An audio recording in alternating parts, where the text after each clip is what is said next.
काही नाही होत. एवढू शकेल हे हे हे घे सेलोटे. आनंद सर नमस्कार. अभिजित नमस्कार सर. तुमच्या पंथात आलो थोडासा. नमस्कार. दाखव इकडे आधी ते जायचं ऐकायचं. अभिजित तूच आम्हाला सांगायला पाहिजेस काय करायला पाहिजे. 0 केस रेट सर. होत आलाय तुमच्याकडे. आमच्याकडे तर काहीच नाही. Now there only 100 active cases in Australia. हो ना. सगळ्यांना आमच्या लाईव्ह पार्टिसिपंट्स ना घेऊन चला ऑस्ट्रेलियाला. तेवढंच तरी करा. या सर तुम्ही कधी या. आम्ही म्हणजे आता 100 लोक आहोत आपण. नाही ते म्हटले की घेऊन या म्हणजे तिकिटाचा खर्च आब्याला करायला सांगा. हे त्याला कळालं नाही होते घंट्या. अरे हो कळालं मला. वैभव हॅलो. हे हाय काय संदीप. मला तर हे तुमच्या गेट टुगेदरचाच फील यायला लागलाय.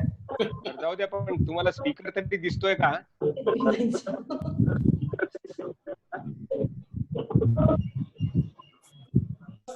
फोटो टाकता येतो का आपल्याला लाईव्ह घेणं तू दे लवकर ते.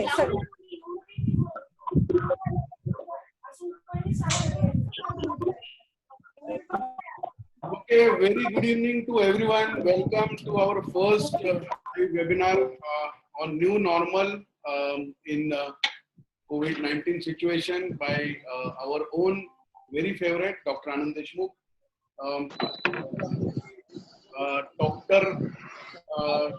डॉक्टर आपण गेल्या 3 महिन्यांपासून पाहतोय की डॉक्टरांचे जे काही शर्थीचे प्रयत्न चालू या सगळ्या संकटातून बाहेर लेड पडली आणि या सगळ्या प्रकरणामध्ये आपण पाहतो की डॉक्टर जेव्हा पहिल्यांदा पेशंटला भेटतात त्या अर्धा आजार हा डॉक्टरांना भेटल्यानंतर पेशंटच्या घरामध्ये. त्यापैकी आमचे सर्वांचे लाडके श्री आनंद देशमुख आहेत की ज्यांच्या हसतमुख आहे त्या ठिकाणी पहिले अर्धे गायब होतात.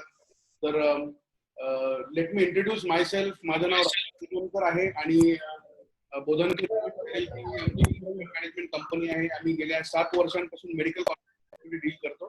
स्टेट लेवल नॅशनल लेवलच्या मेडिकल कंपनीज 50च्या वर आम्ही आतापर्यंत सर्व केलेले आहेत.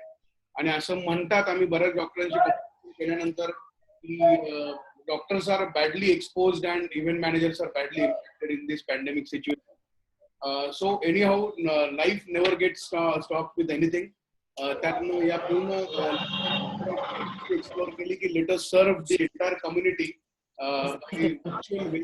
आणि आम्ही BCS सुरू केली सर्व्हिसेस याच्या मार्फत वी आर मेकिंग. आम्ही छोटे छोटे असे वेबिनार्स घेऊन लोकांना या सगळ्या बद्दल अजून चांगल्या पद्धतीने अवेअरनेस करायचा आमचा छोटासा प्रयत्न असणार आहे. आणि we are making sure that की जे काही डॉक्टर फ्रेटर्निटी आहे त्यांना पण आम्ही या मार्फत आमच्याकडून छोटीशी सेवा देण्याचा प्रयत्न करतो. डॉक्टर आनंद देशमुख आज जॉईन झालेल्या बऱ्याच 90% लोक डॉक्टर आनंद देशमुखांना ओळखतात.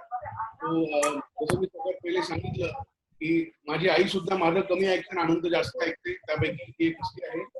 गव्हर्नमेंट मेडिकल कॉलेज औरंगाबाद मध्ये 96 ला डॉक्टर देशमुखांचं MBBS पूर्ण झालं आणि पहिल्या आणि दुसऱ्या वर्षी ते पहिल्या रँकवर होते. 5 गोल्ड मेडल त्यांना MBBSच्या पिरियड मध्ये मिळालेले आहेत. 2000 साली त्यांचं MD मेडिसिन पूर्ण झालेलं आहे आणि आता Sai super speciality hospital Samarth Nagar Aurangabad येथे ते डायरेक्टर आहेत. सोसायटी वर्क त्यांचं प्रचंड मोठ्या प्रमाणात आहे. मोठ्या प्रमाणात त्यांचा जनसंपर्क आहे आणि कोणत्या ना कोणत्या माध्यमातून आनंद देशमुख कायम वेगळ्या वेगळ्या समाजातील वेगळ्या वेगळ्या घटकांना सेवा देत असतात.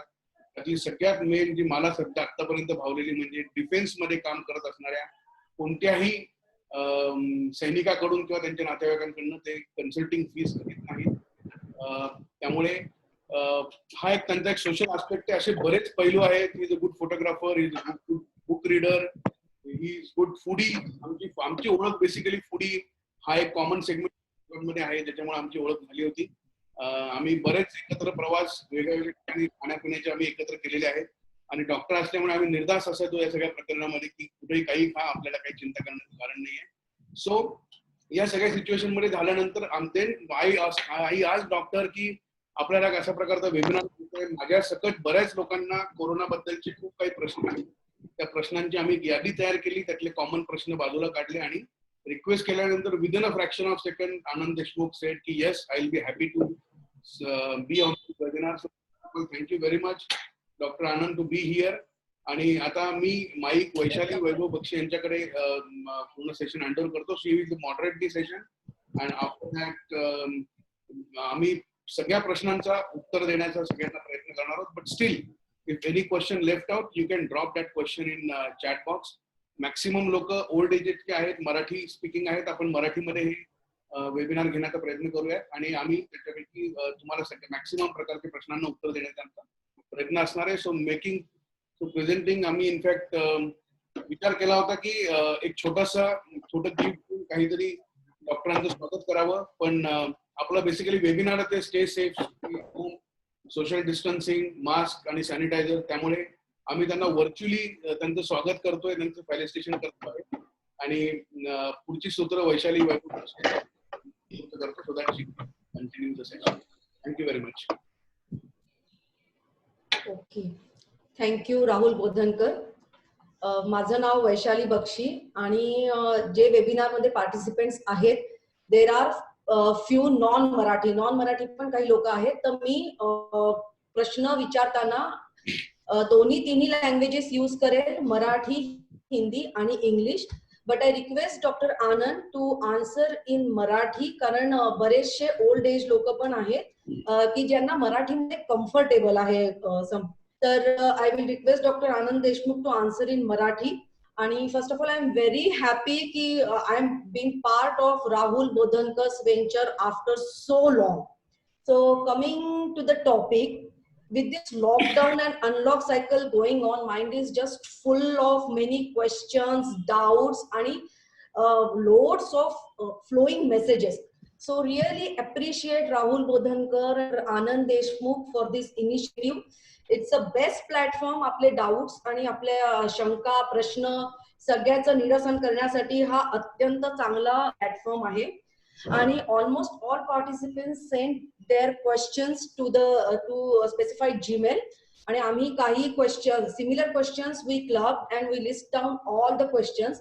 आणि आम्ही प्रयत्न नाही केला, आम्ही सगळे प्रश्न इन्क्लूड केले आहेत. And if at all any participant think that we missed out on any of the question, I request the participant please message your question in comment section. We will include it, and if at all because of time limit we cannot, तुम्ही please send it on the specified mail and we assure you that your questions will get answered as soon as possible. So let's start with our first question. As people started going to office आणि बरेचसे shops open झाले, we go to shop, we go to office. So common question is, apart from social और physical distancing,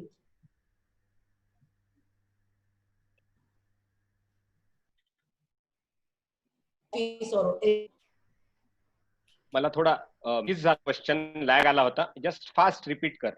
okay, म्हणजे आता जर का आता हे आहे तर we started going office or shops everywhere and even many people started coming out. So apart from social distancing or physical distancing and wearing mask, what other precautions we need to take? या प्रश्नाला उत्तर खूप मोठं आहे. म्हणजे जर ठरवलं आपण तर पूर्ण वेबिनार फक्त याच्यात जाईल, पण आपण ठळक मुद्द्यांकडे लक्ष देऊया. There are certain points where we have to focus. जाताना शक्यतो करून जमल्यास कार शेअरिंग किंवा कार पूल सध्या टाळावं.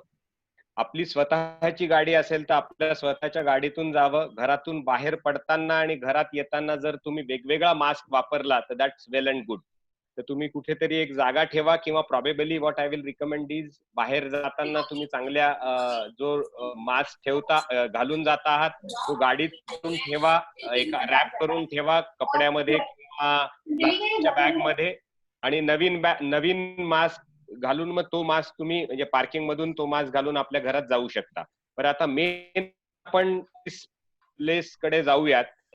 तिथे राईट फ्रॉम पार्किंग पासून तुम्ही जाताना जर तुम्ही जात असाल तर मेक इट अ पॉइंट की जर कॉमन लिफ्ट नसेल त्या हाताला स्टेरिलियम घ्या, तिथेही स्प्रे करता. स्टेरिलियम हा हे शब्द झाला, अल्कोहोल बेस्ड कुठलेही सॅनिटायझर घ्या आणि जमला तर तो स्प्रे आधी त्या लिफ्टच्या बटन्सना मारा.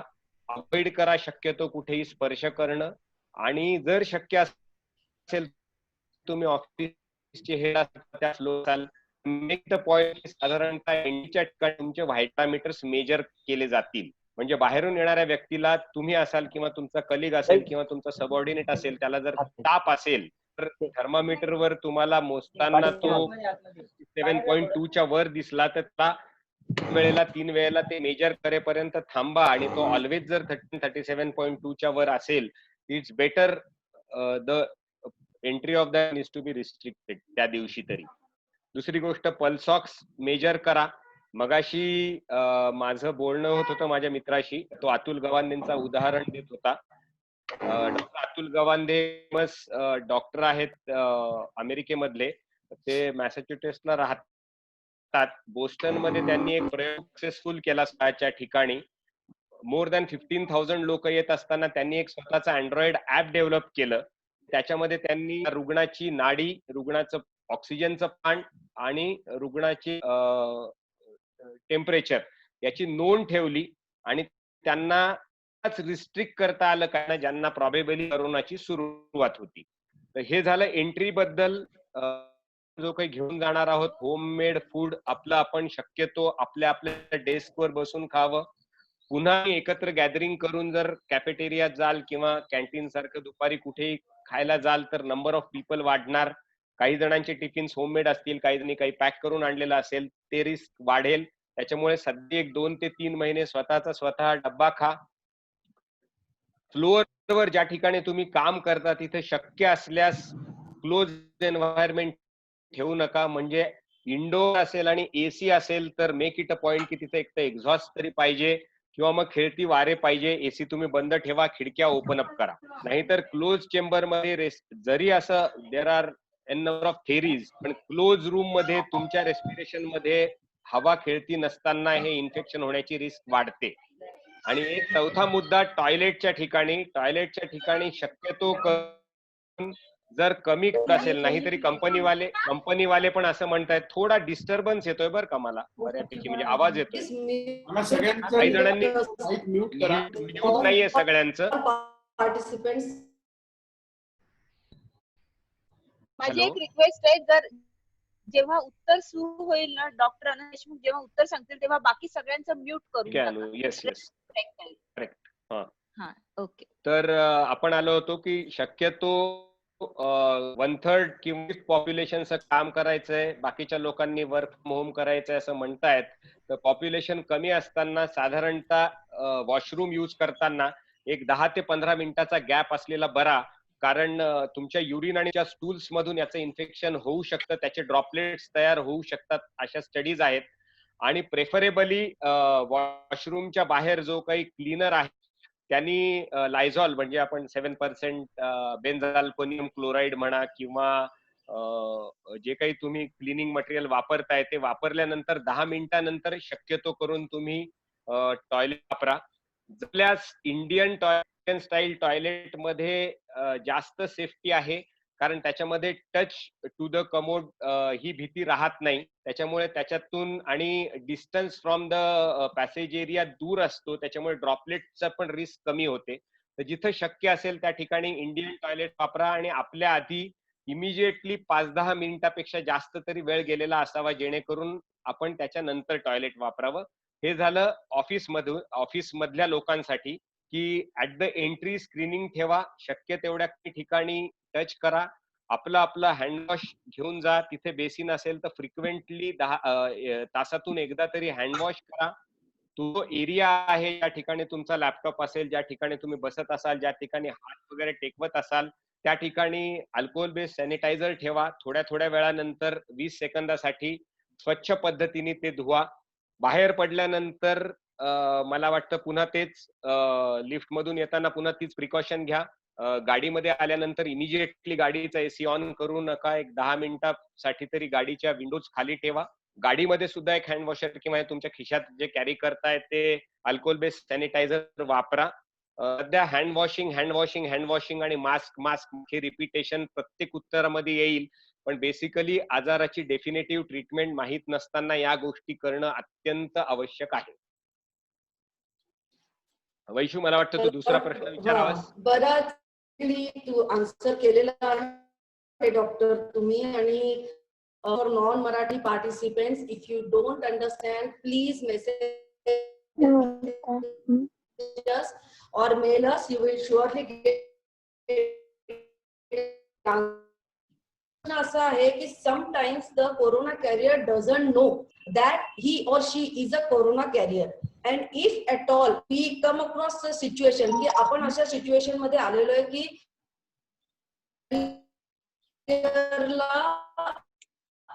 म्हणजे करायचे, म्हणजे कसं आपल्याला कळणार की आपण कोरोना कॅरियरच्या कॉन्टॅक्ट मध्ये आलेलो आहे. तुमचं इंटरनेट कनेक्शन वीक आहे, मध्ये मध्ये कट होतंय, पण मला माहिती आहे प्रश्न, कारण तू पाठवला होतास तो प्रश्न आधी मला.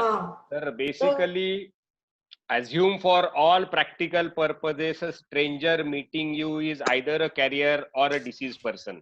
That is the dictum to get rid of or at least save yourself from the disease. तुम्ही प्रत्येक नवीन भेटलेल्या माणसाला तो आजारी आहे असंच गृहीत धरा. There are no single means by which you can say that this person is carrier or this person is disease or this person is going to be disease. त्याच्यामुळे सध्या तरी तुम्ही असं गृहीत धरा की there is every single stranger coming to your house, or you are going to that person, or you are meeting that person, assume it to be a corona carrier, yes, or a corona diseased person, whatever. Okay okay okay. So good answer. म्हणजे प्रत्येक social distancing or physical distancing maintain is for this. तुम्ही असं गृहीत धरा की येणारा माणूस हा सध्या कोरोनाने पॉझिटिव्ह आहे.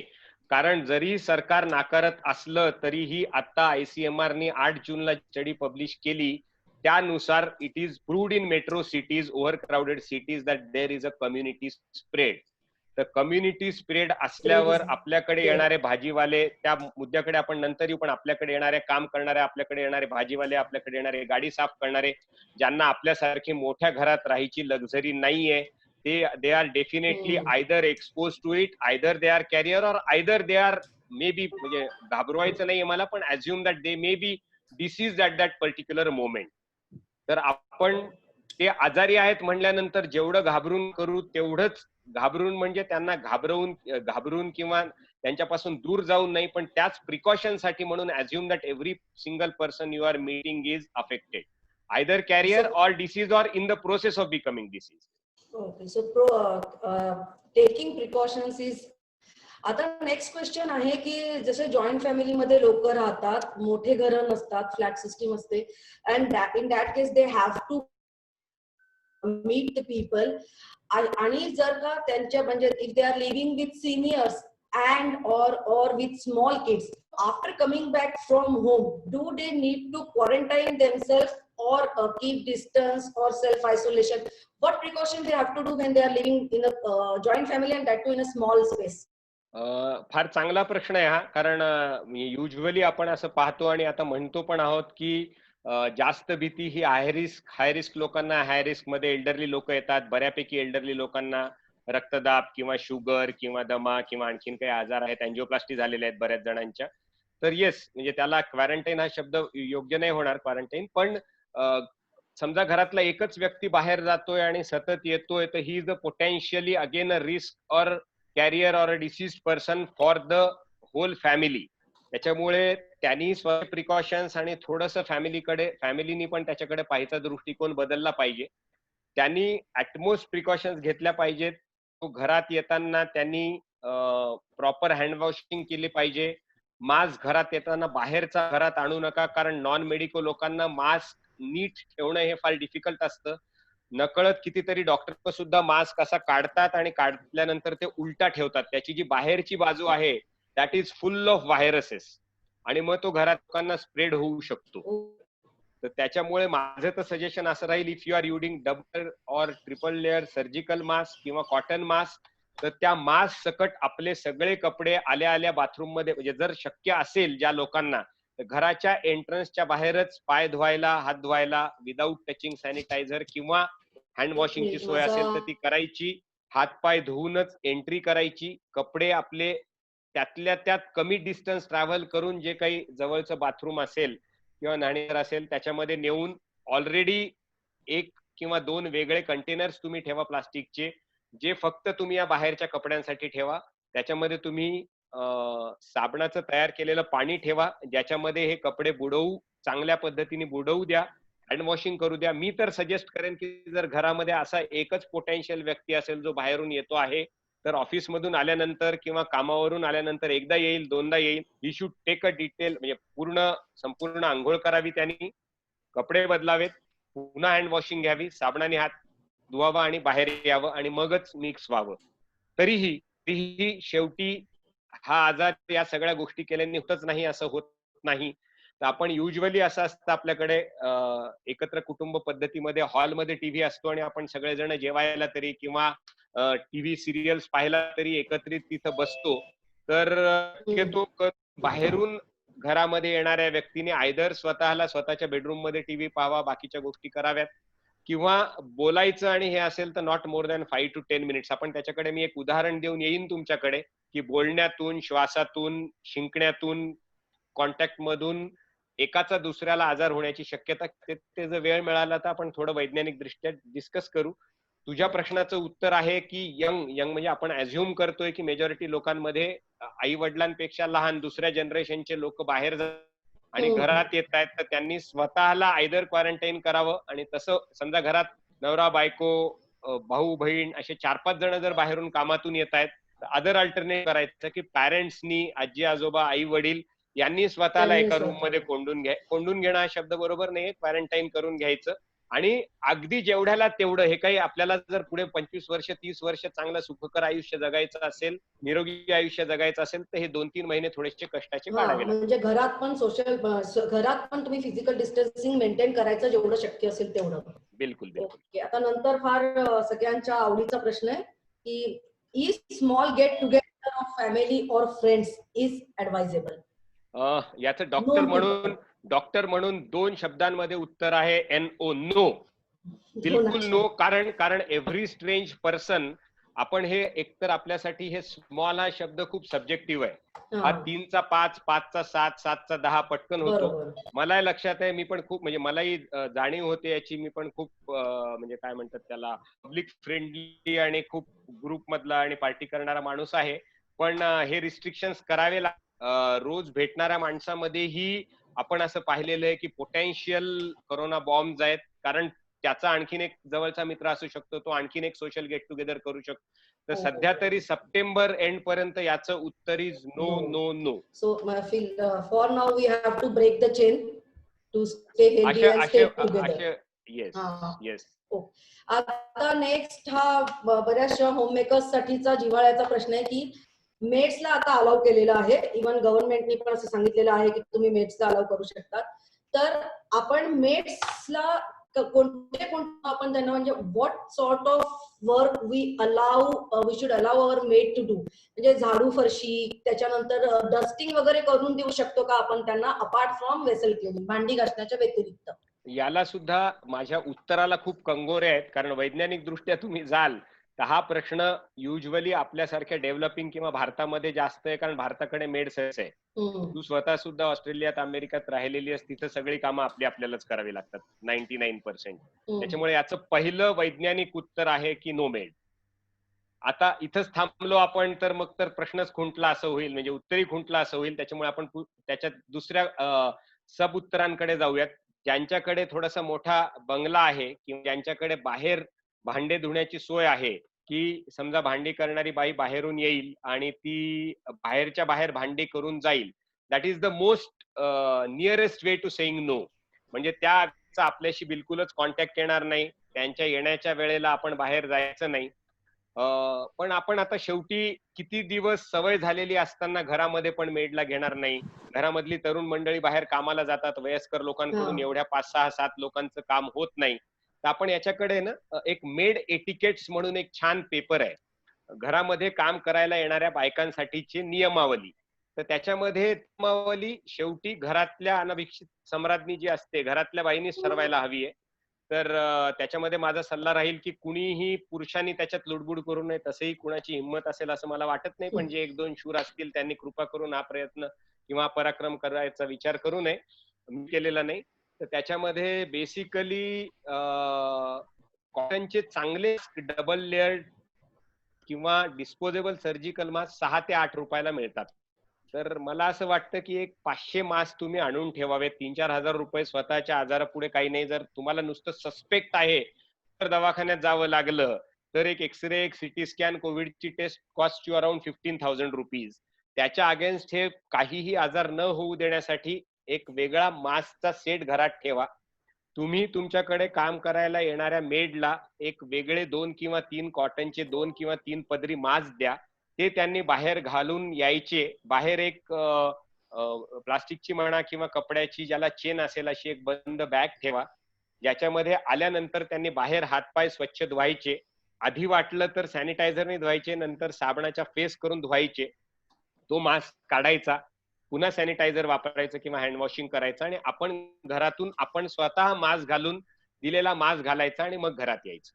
मग ही झाली त्यांना पहिला टप्पा. हा, मग त्यांना ग्लोव्ज नाही, मी ग्लोव्ज कडे येतो नंतर. Gloves is not at all essential entity. Gloves कुठे वापरावेत त्याच्यासाठी वेगळ्या गाईडलाईन्स आहेत. त्यांना ग्लोव्जची गरज नाही. हा, आवाज येतोय? माझा येतोय? हो, येतोय. हा, So, तर त्यांना ग्लोव्जची गरज नाही. मी त्याच्याकडे येतो नंतर हळूहळू करत.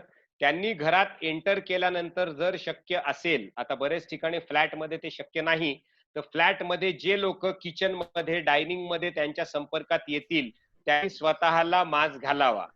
जर घरची मेड विश्वासू आहे, आजकाल सगळ्यांच्याच असतात, विश्वासू असेल तर आपण आपल्या बेडरूम मध्ये स्वतःला कोरून घ्यावं. दरवाजा बंद करून घ्यावा. तिला काम जे काही करायचं आहे, सांगायचं आहे ते एकदा समजावून द्यावं.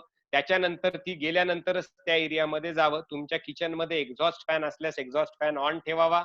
घराचा दरवाजा किंवा खिडक्या उघड्या असतील तर त्या उघड्या ठेवाव्यात. आणि कुठल्याही वेळेला त्या बाईंनी तोंडावरचा मास्क खाली करू नये. जाताना उलट करायचं. हा मास्क आयदर एकतर तुम्ही तुमच्या कंपाऊंड मध्ये किंवा घराच्या बाहेर कुठेतरी एक डस्टबिन ठेवा, त्याच्यामध्ये टाकायचा. हात पुन्हा धुवायचे. हे त्या बाईनी त्याचं करायचं. तुम्ही जाऊन कंपनी मदत करायची नाही. बाहेर जाण्याचा मास्क घालायचा आणि मग बाहेर जायचं. याच्यामध्ये कुठेही धुणी भांडी करताना, फरशी पुसताना त्यांनी ग्लोव्ज घालण्याची गरज नाही. ग्लोव्ज मुळे कधी आतमध्ये जंतू जाऊन अडकू शकतात आणि क्लिनिंगला जास्त त्रास होतो. कारण कितीही केलं तरी ते हाता एवढे घट्ट फिट बसत नाहीत. त्याच्यामुळे steel hand washing is the best वे. आणि डिस्पोजेबल मास्क तुम्ही प्रत्येक मेडला रोजच्या रोज द्या. 8 ते 10 रुपये जाऊ द्या. जर 2 मेड येत असतील तर 20 रुपये जाऊ द्या. But spend some amount on mask. It is very important and more important than or equally important to hand washing. Hand washing, sanitization and disposable mask every visit. सकाळी येत आहेत, पुन्हा संध्याकाळी येत आहेत, तोच मास्क नाही, दुसरा मास्क वापरा. दुसरा मास्क त्याचा. बर. आणि आपल्याला डोअर हँडल्स हे प्रत्येक वेळेला सॅनिटाइज करणं गरजेचं आहे का? Whenever we leave home.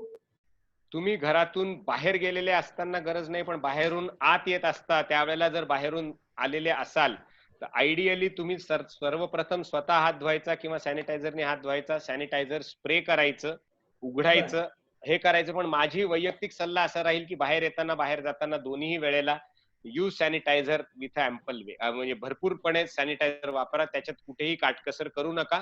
गव्हर्नमेंटच्या याच्यानुसार 60% अल्कोहोल किंवा 80% अल्कोहोल बेस्ड सॅनिटायझर 5-5 लिटर आता 650-600 रुपयाला मिळत आहेत. त्याच्यामुळे तुम्हाला साधारणतः महिन्याला 1200-1500 रुपयापेक्षा जास्त खर्च त्याच्यासाठी सुद्धा येणार नाही.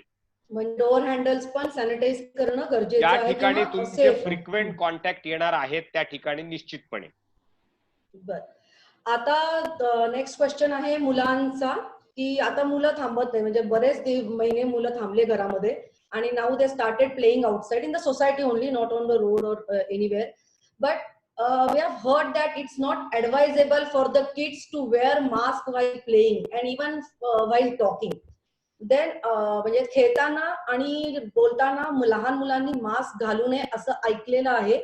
तर मग अशा केसमध्ये लहान मुलांनी करायचं? सध्याच्या या करोनाच्या हाहाकारामुळे प्रत्येक डॉक्टर, घराघरामध्ये डॉक्टर नसलेले लोक सुद्धा खूप संशोधक म्हणून काम करतायत आणि स्वतःच्या मनाला पटतील ते संशोधन इंटरनेटवर मिळतं आजकाल, त्याच्यामुळे ते ग्राह्य धरायचं आणि ते बरोबर आहे असं म्हणायचं. शेवटी लहान मुलं सुद्धा श्वास घेतात, लहान मुलांना सुद्धा आजार होतो. उलट अशा स्टडीज मध्ये असं आहे, लहान मुलांमध्ये 10 वर्ष असेल तर त्यांची थायमस ग्लँड खूप चांगली काम करते, त्याच्यामुळे त्यांना आजार होत नाही, but still they can carriers.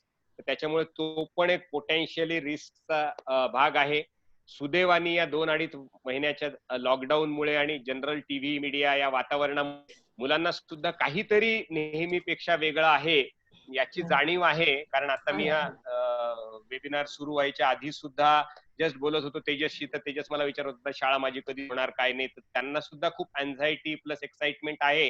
तर मला असं वाटतं की घरातल्या पॅरेंट्स लोकांनी जर त्यांना कन्व्हे केलं, आणि युजली समजा आता म्हणजे कॉलनीमध्ये 8 जण 10 जण खेळतात, त्यांच्यामध्ये एक डिसिजन मेकिंग एक मुलं असतात, त्यांच्या पॅरेंटला जर तुम्ही कन्व्हिन्स केलं की तुम्ही एक तर खूप हेवी एक्सरसाइज होतील किंवा खूप एक्स्ट्रीम श्वास लागेल एवढे जर का खेळ थोडेसे टाळलेत, तर बाकीच्या गोष्टींमध्ये त्याला थोडस सकारात्मक अँगल दिला की त्यांना काहीतरी एक बक्षीस दिलं किंवा तुम्ही त्यांना रोज अप्रिशिएट केलं वरून बाल्कनीतून पाहून की बाबा एवढे लोक मास्क घालतायत, तर still mask wearing is equally advocated for kids. त्यांच्या दृष्टीने फिट होणारे व्यवस्थिशीर कापडी मास्क घातले ती चालतील. आपण अज्युम करतोय की त्यांच्यामध्ये इन्फेक्शन रेट आहे, पण शेवटी पुन्हा ते मुलं घरात जाणार आहेत, त्यांच्या घरातले पॅरेंट्स बाहेर जाणार आहेत.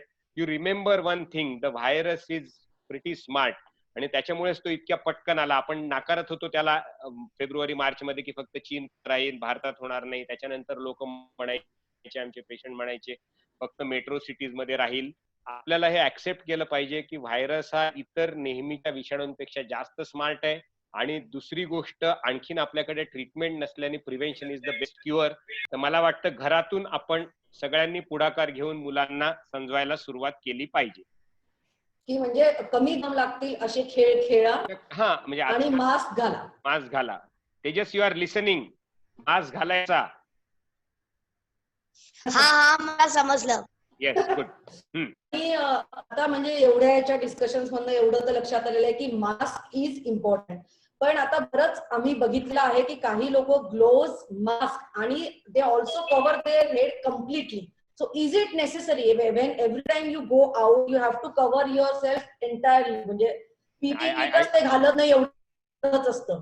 एक्झॅक्टली, मी त्याच्याकडेच येणार होतो. या गोष्टीमुळेच आपल्याकडे म्हणजे सगळी गोष्ट आहेत, मिळतायत म्हणून कुणी काही वापरावं का हे बरोबर नाही, ते रिकमेंडेड पण नाही. त्याच्यापेक्षा तुम्ही म्हणजे हे कुणासाठी रिकमेंडेड की आमच्याकडे पेशंट येऊन 10-15 मिनिट बसतो, तर आम्ही N95 मास्कही घालावा आणि फेस शिल्डही घालावी. मग आम्हाला पीपीई करायची गरज नाही, किंवा समोरचा पेशंट नंतर पॉझिटिव्ह निघाला तरी आम्हाला स्वतःला 14 दिवस क्वारंटाईन होण्याची गरज नाही. अशा लोकांसाठी ते आहे. तुम्ही जनरल जर बाहेर जाणार असाल, जनरल म्हणजे समजा ग्रॉसरी घेण्यासाठी जाताय किंवा ऑफिसला जाताय, तर फक्त आणि फक्त चांगला, इव्हन तुम्हाला N95 मास्क पण गरजेचा नाही, सर्जिकल यूज अँड थ्रो वाला किंवा डबल किंवा triple layered cotton mask is advocated. याला दुसरा पैलू आहे, त्याच्याकडे मी पुन्हा येतो. याच्यावर एक वेगळा वेबिनार करता येईल which is called as mask etiquettes. मी त्याच्यावर एक आता करोना एटिकेट्स म्हणून एक लेख लिहिणार आहे की काय काय गोष्टी सर्वसामान्यपणे भाजीवाले, रांगेत उभे राहणारे लोक, पानटपरे आता हळूहळू करत म्हणजे चहाचे अड्डे सुरू झाले, तिथले लोक काय काय चुकतात त्यात. पण तुम्हाला एक सांगतो, तुम्ही मास्क घातलाय, N95 बद्दल मी बोलत नाही, डॉक्टरांच्या सर्वसामान्य मास्क घातलाय आणि समोरच्या माणसाने मास्क घातलेला नाही, तर तुम्ही त्याला मदत करताय, तुम्हाला आजार येतं, पण तो तुम्हाला नुकसान करतोय, त्याला आजार येतं. त्याच्यामुळे तुम्ही भाजी आणायला जाताय, तुम्ही कुणाशी संभाषण करताय, तुम्ही कुणाकडे किराणा आणायला जाताय, तुम्ही काहीही गोष्ट घ्यायला जाताय, तर समोरच्या व्यक्तीने प्रॉपर दोन्ही डोळ्यांच्या खाली नाकाच्या वर पर्यंत मास्क घातलेला नसेल, तर त्या माणसाकडून 6 फूट 8 फुटाकडूनच आपली गाडी पलटवा. कारण माझा स्वतःचा अनुभव असा आहे की मी 20 लोकांना मास्क बद्दल सांगितलं असेल, काही जण जे ओळखणारे होते त्यांनी संयमाने तुच्छतेने हसून का होईना तो मास्क वर केला. बाकीचे लोक सध्या या वातावरणामुळे खूप म्हणजे रागात आणि खूप अॅरोगंट आहेत, तर विनाकारण तो एक भांडण्याचा विषय होऊ शकतो. सध्या आपल्याला भांडण वाढवून आणखीन त्याचे 50 पट ठुंका आपल्या अंगावर किंवा श्वास आपल्या अंगावर घ्यायचा नाहीये. त्याच्याकडे मास्क तो घालत नाही, एवढ्या 2.5-3 महिन्याच्या बंबार्डमेंटमुळे पण जर तो मास्क घालत नसेल तर त्या माणसाला पहिलेपासून रामराम करा. माझा एक घरगुती वाणी आहे, त्याला मी 2दा फोनवर सांगितलं, एकदा बोललो, तो मास्क घालत नाही, त्याच्याकडून मी सामान आणणं बंद केलं. तुमच्या हातात ज्या गोष्टी आहेत त्या तुम्ही करा. त्याच्यामुळे सगळ्यात महत्वाची गोष्ट आहे, हे रिपिटेशन होईल, पण तुम्ही मास्क घालताय म्हणजे सगळं आले असं नाही. समोरच्या माणसाने पण मास्क घातला पाहिजे. तुमच्या घरी येणारे जे भाजीवाले आहेत, जर तुमच्या सोसायटीतले लोक त्यांचा सोसायटीतले लोक खूप घेत असतील आणि तो ऐकणारा असेल तर त्याला एकदा प्रॉपर मेसेज कन्वे करा. नाही तर मास्क न घालणाऱ्या लोकांशी कुठल्याही प्रमाणामध्ये इंटरॅक्ट करू नका, त्यांच्या कुठलीही गोष्ट घेऊ नका. आणि जर तुम्हाला वाटतंय की तो व्यक्ती खूप गरजू आहे आणि तो आपण दिल्यावर मास्क वापरेल आणि मग त्याचा म्हणजे सध्या त्याच्याकडे तेवढेही पैसे नाहीत, तर अगदी सरळ हाताने त्याला 4-6 मास्क दान करा. आणि यावरून जर तो उद्या घालून आला तर मग त्याच्याकडून वस्तू घ्या. बर, म्हणजे mask is important in very very very very important for your protection and protection of society. Next is can senior citizens go out. पुन्हा फिरून आपण त्याच मुद्द्याकडे आलो की घरातून बाहेर पडणं. आता घरातून बाहेर पडणं इज अ रिलेटिव्ह टर्म. आता मेट्रो सिटीज मध्ये ही लक्झरी नाहीये की तुम्हाला कंपाऊंड वॉल मध्ये फिरता येईल किंवा घराच्या बाहेरच जाता येईल नाही. पण युजली इट इज रिकमेंड. म्हणजे मी आता त्या गोष्टीकडे येतो जे मला मगाशी सांगायचं होतं. तुम्ही एक कल्पना करा की हा जो व्हायरस आहे व्हायरस हा 1000 छोट्या छोट्या छोट्या छोट्या पार्टिकल्स एकत्र आल्याने जातोय. एक उदाहरण घेतोय मी तुमचं. तर जर आपण या उदाहरणातून काय स्पष्ट होईल ते तुम्हाला नंतर कळेल. तर जे आपण श्वास घेतो त्या श्वासातून नॉर्मल श्वासातून 20 छोटे छोटे जंतू बाहेर पडतात. त्याच्यामुळे तुम्ही श्वास घेणारे 2 लोक एकमेकांच्या जवळ जर 50 मिनिट आले तर तो आजार होण्याची भीती असते. पण जर तुम्ही बोलले तर ज्याला म्हणेल आपल्याला किती सुरुवात आपण हजारांपासून केली ना. तर जर आपण बोललो तर 500 जंतू बोलण्यातून बाहेर पडतात. त्याच्यामुळे 4 ते 5 मिनिट जरी बोललो तरी समोरच्याकडून आजार तुम्हाला येऊ शकतो. तर युजली जर तुम्ही मास्क घालून कुणाशीही न बोलता जर फिरायला जाणार असाल तर विथ कॉशन, तिथं कुणाशीही तुम्ही गप्पा मारणार नाही आहात, कुणाशी सोशल डिस्टन्सिंग पाळणार आहात, तर रेग्युलर हेल्थच्या अर्ध्या तासाच्या कॉलनीमध्ये खाली गेलेल्या वॉकनी काहीही नुकसान होणार नाही. म्हणजे सिनियर्सनी स्ट्रिक्टली हे लक्षात घ्यायला पाहिजे की त्यांनी कोणाशी न बोलता आपला आपला वॉक करायला घेऊन जायचं. कारण युजली सिनियर सिटीजन्सचा वॉक हा बराच वेळेला गप्पा टप्पांसाठी घरातल्या बाहेरसाठी असतो आणि व्यायामासाठी कमी असतो. बरोबर. तर ओके, सर मग सिनियर्स इन्क्लुडिंग आई लक्षात घ्या हे. आता नेक्स्ट क्वेश्चन आहे की कॅश ट्रान्झॅक्शन ऍडवाइजेबल आहे का? त्याचंही उत्तर आहे आयडियली नो. कारण कॅश ट्रान्झॅक्शन मध्ये सुद्धा जरी म्हणजे याच्यामध्ये काय एक तर हा आजार 2-3 महिने आहे, त्याच्यामुळे नवीन नवीन संशोधन येत आहे. परवा CDCच्या रिकमेंडेशन्स होत्या की ड्रॉपलेटनी स्प्रेड तेवढा होत नाही. त्याच्यामुळे न्यूजपेपर आणि करन्सी बद्दल तेवढी भीती बाळगायची गरज नाही. पण आपल्याला लॉजिकली वैज्ञानिक दृष्ट्या की शेवटी जर का कॉइन घेण्याच्या आधी तो माणूस जर किंवा ते नोट घेण्याच्या आधी जर त्या माणसाने खोकलेला असेल तर तो थोडासा प्रॉब्लेमॅटिक असू शकतो. तर आम्ही आमच्याकडे असं केलंय की एक वेगळं पाकिट केलेलं आहे. त्यामध्ये ते म्हणजे बंद करता येतं कापडाचं कागदाचं. त्याच्यामध्ये वेगळे सुट्टे पैसे 1,500-2 हजार रुपयाचे करून घेतलेले आहेत. ज्या ठिकाणी शक्य नाही, कारण आपल्याकडे आणखीनही भाजीवाले बरेचसे लोक कॅशलेस ट्रान्झॅक्शन करत नाहीत. पण शक्यतो माझं सजेशन असं राहील की दूध ज्या रोज आणायच्या गोष्टी आहेत त्या दूध किंवा किराणा मालवाला माणूस एक ठेवावा, त्याच्याकडे कॅशलेस ट्रान्झॅक्शन करावेत. आणि ज्या ठिकाणी अगदीच शक्य नाहीये त्याच्याकडे एकतर पैसे दिले तर त्याच्याकडून सुट्टे वापस घेऊ नये, आणि जर वापस घ्यायची वेळ आली तर ते एका वेगळ्या कंटेनरमध्ये ठेवावेत आणि हॅशिंग करावी. पण currency exchange can lead to किंवा देवाणघेवाण पैशाची कॅन लीड टू करोना. त्याच्यामुळे शक्यतो 50 रुपये घेऊन गेलो असू तर 50 रुपयाची भाजी घ्या, त्याच्याकडून सुट्टे वापस घेऊ नका. ओळखीचे असेल 10 रुपये वापस घ्यायचे असतील तर उद्यामध्ये ऍडजस्ट करा. अर्थात या वेळेला पण तुम्ही मास्क घातलेला आहे आणि त्या समोरच्या व्यक्तीने पण मास्क घातलेला आहे, इसेन्शियल आहे. पेपरच्या बाबतीतही तसंच आहे. पेपर असाल तर आल्यानंतर तो 1 तास 1.5 तास एका जागी ठेवा. शक्य असेल तर व्हरांड्यामध्ये बाहेरच ठेवा आणि मग त्याच्यानंतर पेपर उघडा. अगदी तुम्हाला लगेच पेपर वाचायचा असेल तर most ideal way will be आधी हात धुवा, पेपर वाचताना मास्क ला, पेपर वाचणं झाल्यानंतर पेपर बाजूला ठेवा, हँड वॉश करा. एरवी घरातले फक्त मेंबर असताना मास्क घालणं बिलकुल ऍडवाइजेबल नाही. फक्त जर घरामध्ये मेड ज्या वेळेला येईल त्यावेळेला तुमच्याकडे वेगळा फ्लोअर किंवा वेगळी खोली नसेल तर मात्र तुम्ही तिच्या अराउंड असताना मास्क घालणं ऍडव्होकेटेड आहे. आणि same goes with document transaction, right? Office मध्ये डॉक्युमेंट ट्रान्झॅक्शन करायचे असतील तर सेम कॅश ट्रान्झॅक्शन और न्यूजपेपर ट्रान्झॅक्शन. अगदी खरंय. नेक्स्ट आहे की जर आता घरामध्ये कोणी आढळलं तर म्हणजे एक नॉन त्याला जे पण काही हे कोरोनाचे सिम्पटम्स असतात, do that person need to go with self quarantine, म्हणजे हळदीचं दूध घेतलंय, स्टीम घेतलीये, कोसिंग घेतलंय आणि स्वतः क्वारंटाईन पण केलंय, हे त्यांनी he has to do that for couple of days or immediately the person need to consult the doctor.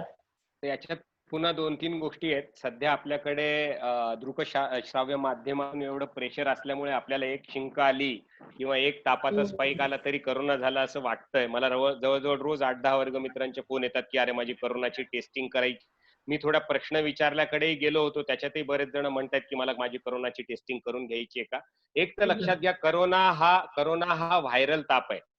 त्याच्यामुळे त्याची पहिल्या 1-2 दिवसाची लक्षणं ही सर्वसामान्य सीझनल फ्लू सारखीच असणार आणि तो बरेच जणांमध्ये बराही होणार. मग मुद्दा तोच राहिला की एका व्यक्तीला समजा तो फ्लू आहे का करोना आहे माहित नसताना तो इतरांना, विशेष करून हाय रिस्क व्यक्तींना घरातल्या एक्सपोज करू शकतो.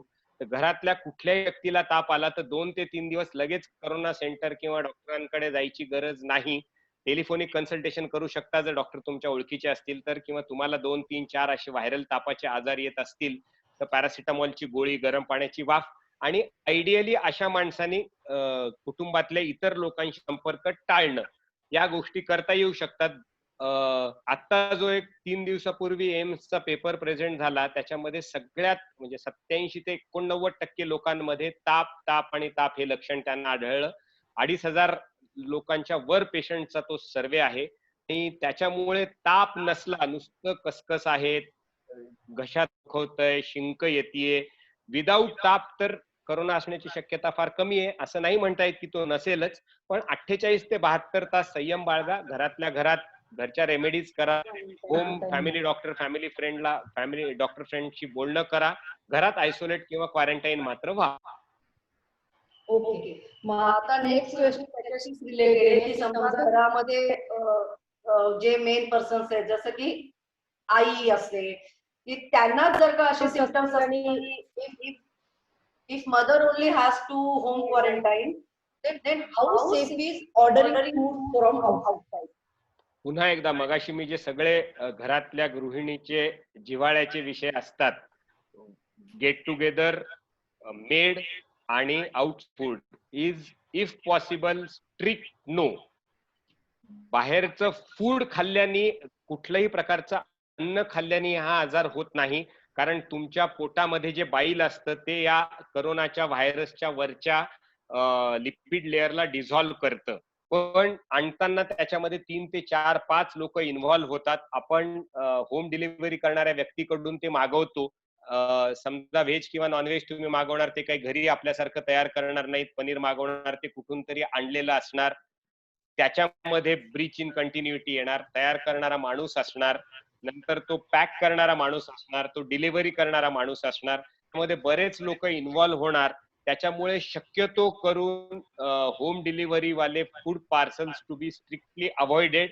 अनअवॉइडेबल सर्कमस्टान्सेस आहेत, घरात एखादं कुणीतरी आजारी पडलंय किंवा घरातली करणारी बाईच आजारी पडलीये, वयस्करच लोक आहेत जे करू शकत नाहीत, शक्य असेल तर अगदीच घरगुती ओळखीतल्या आजूबाजूच्या व्यक्तीकडून जर डब्बा आला तर दॅट इज रिलेटिव्हली सेफर.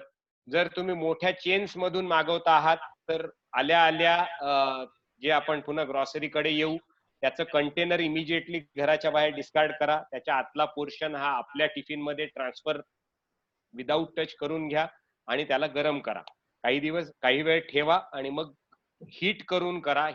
लेबाईल आहे व्हायरस, त्याच्यामुळे तो डिस्कार्ड होऊ शकेल. पण हे दिस इज विथ आयडियली तुम्हाला शक्य असल्यास तुम्ही बाहेरून फूड मागवू नका. आणि व्हॉट अबाउट नॉनव्हेज?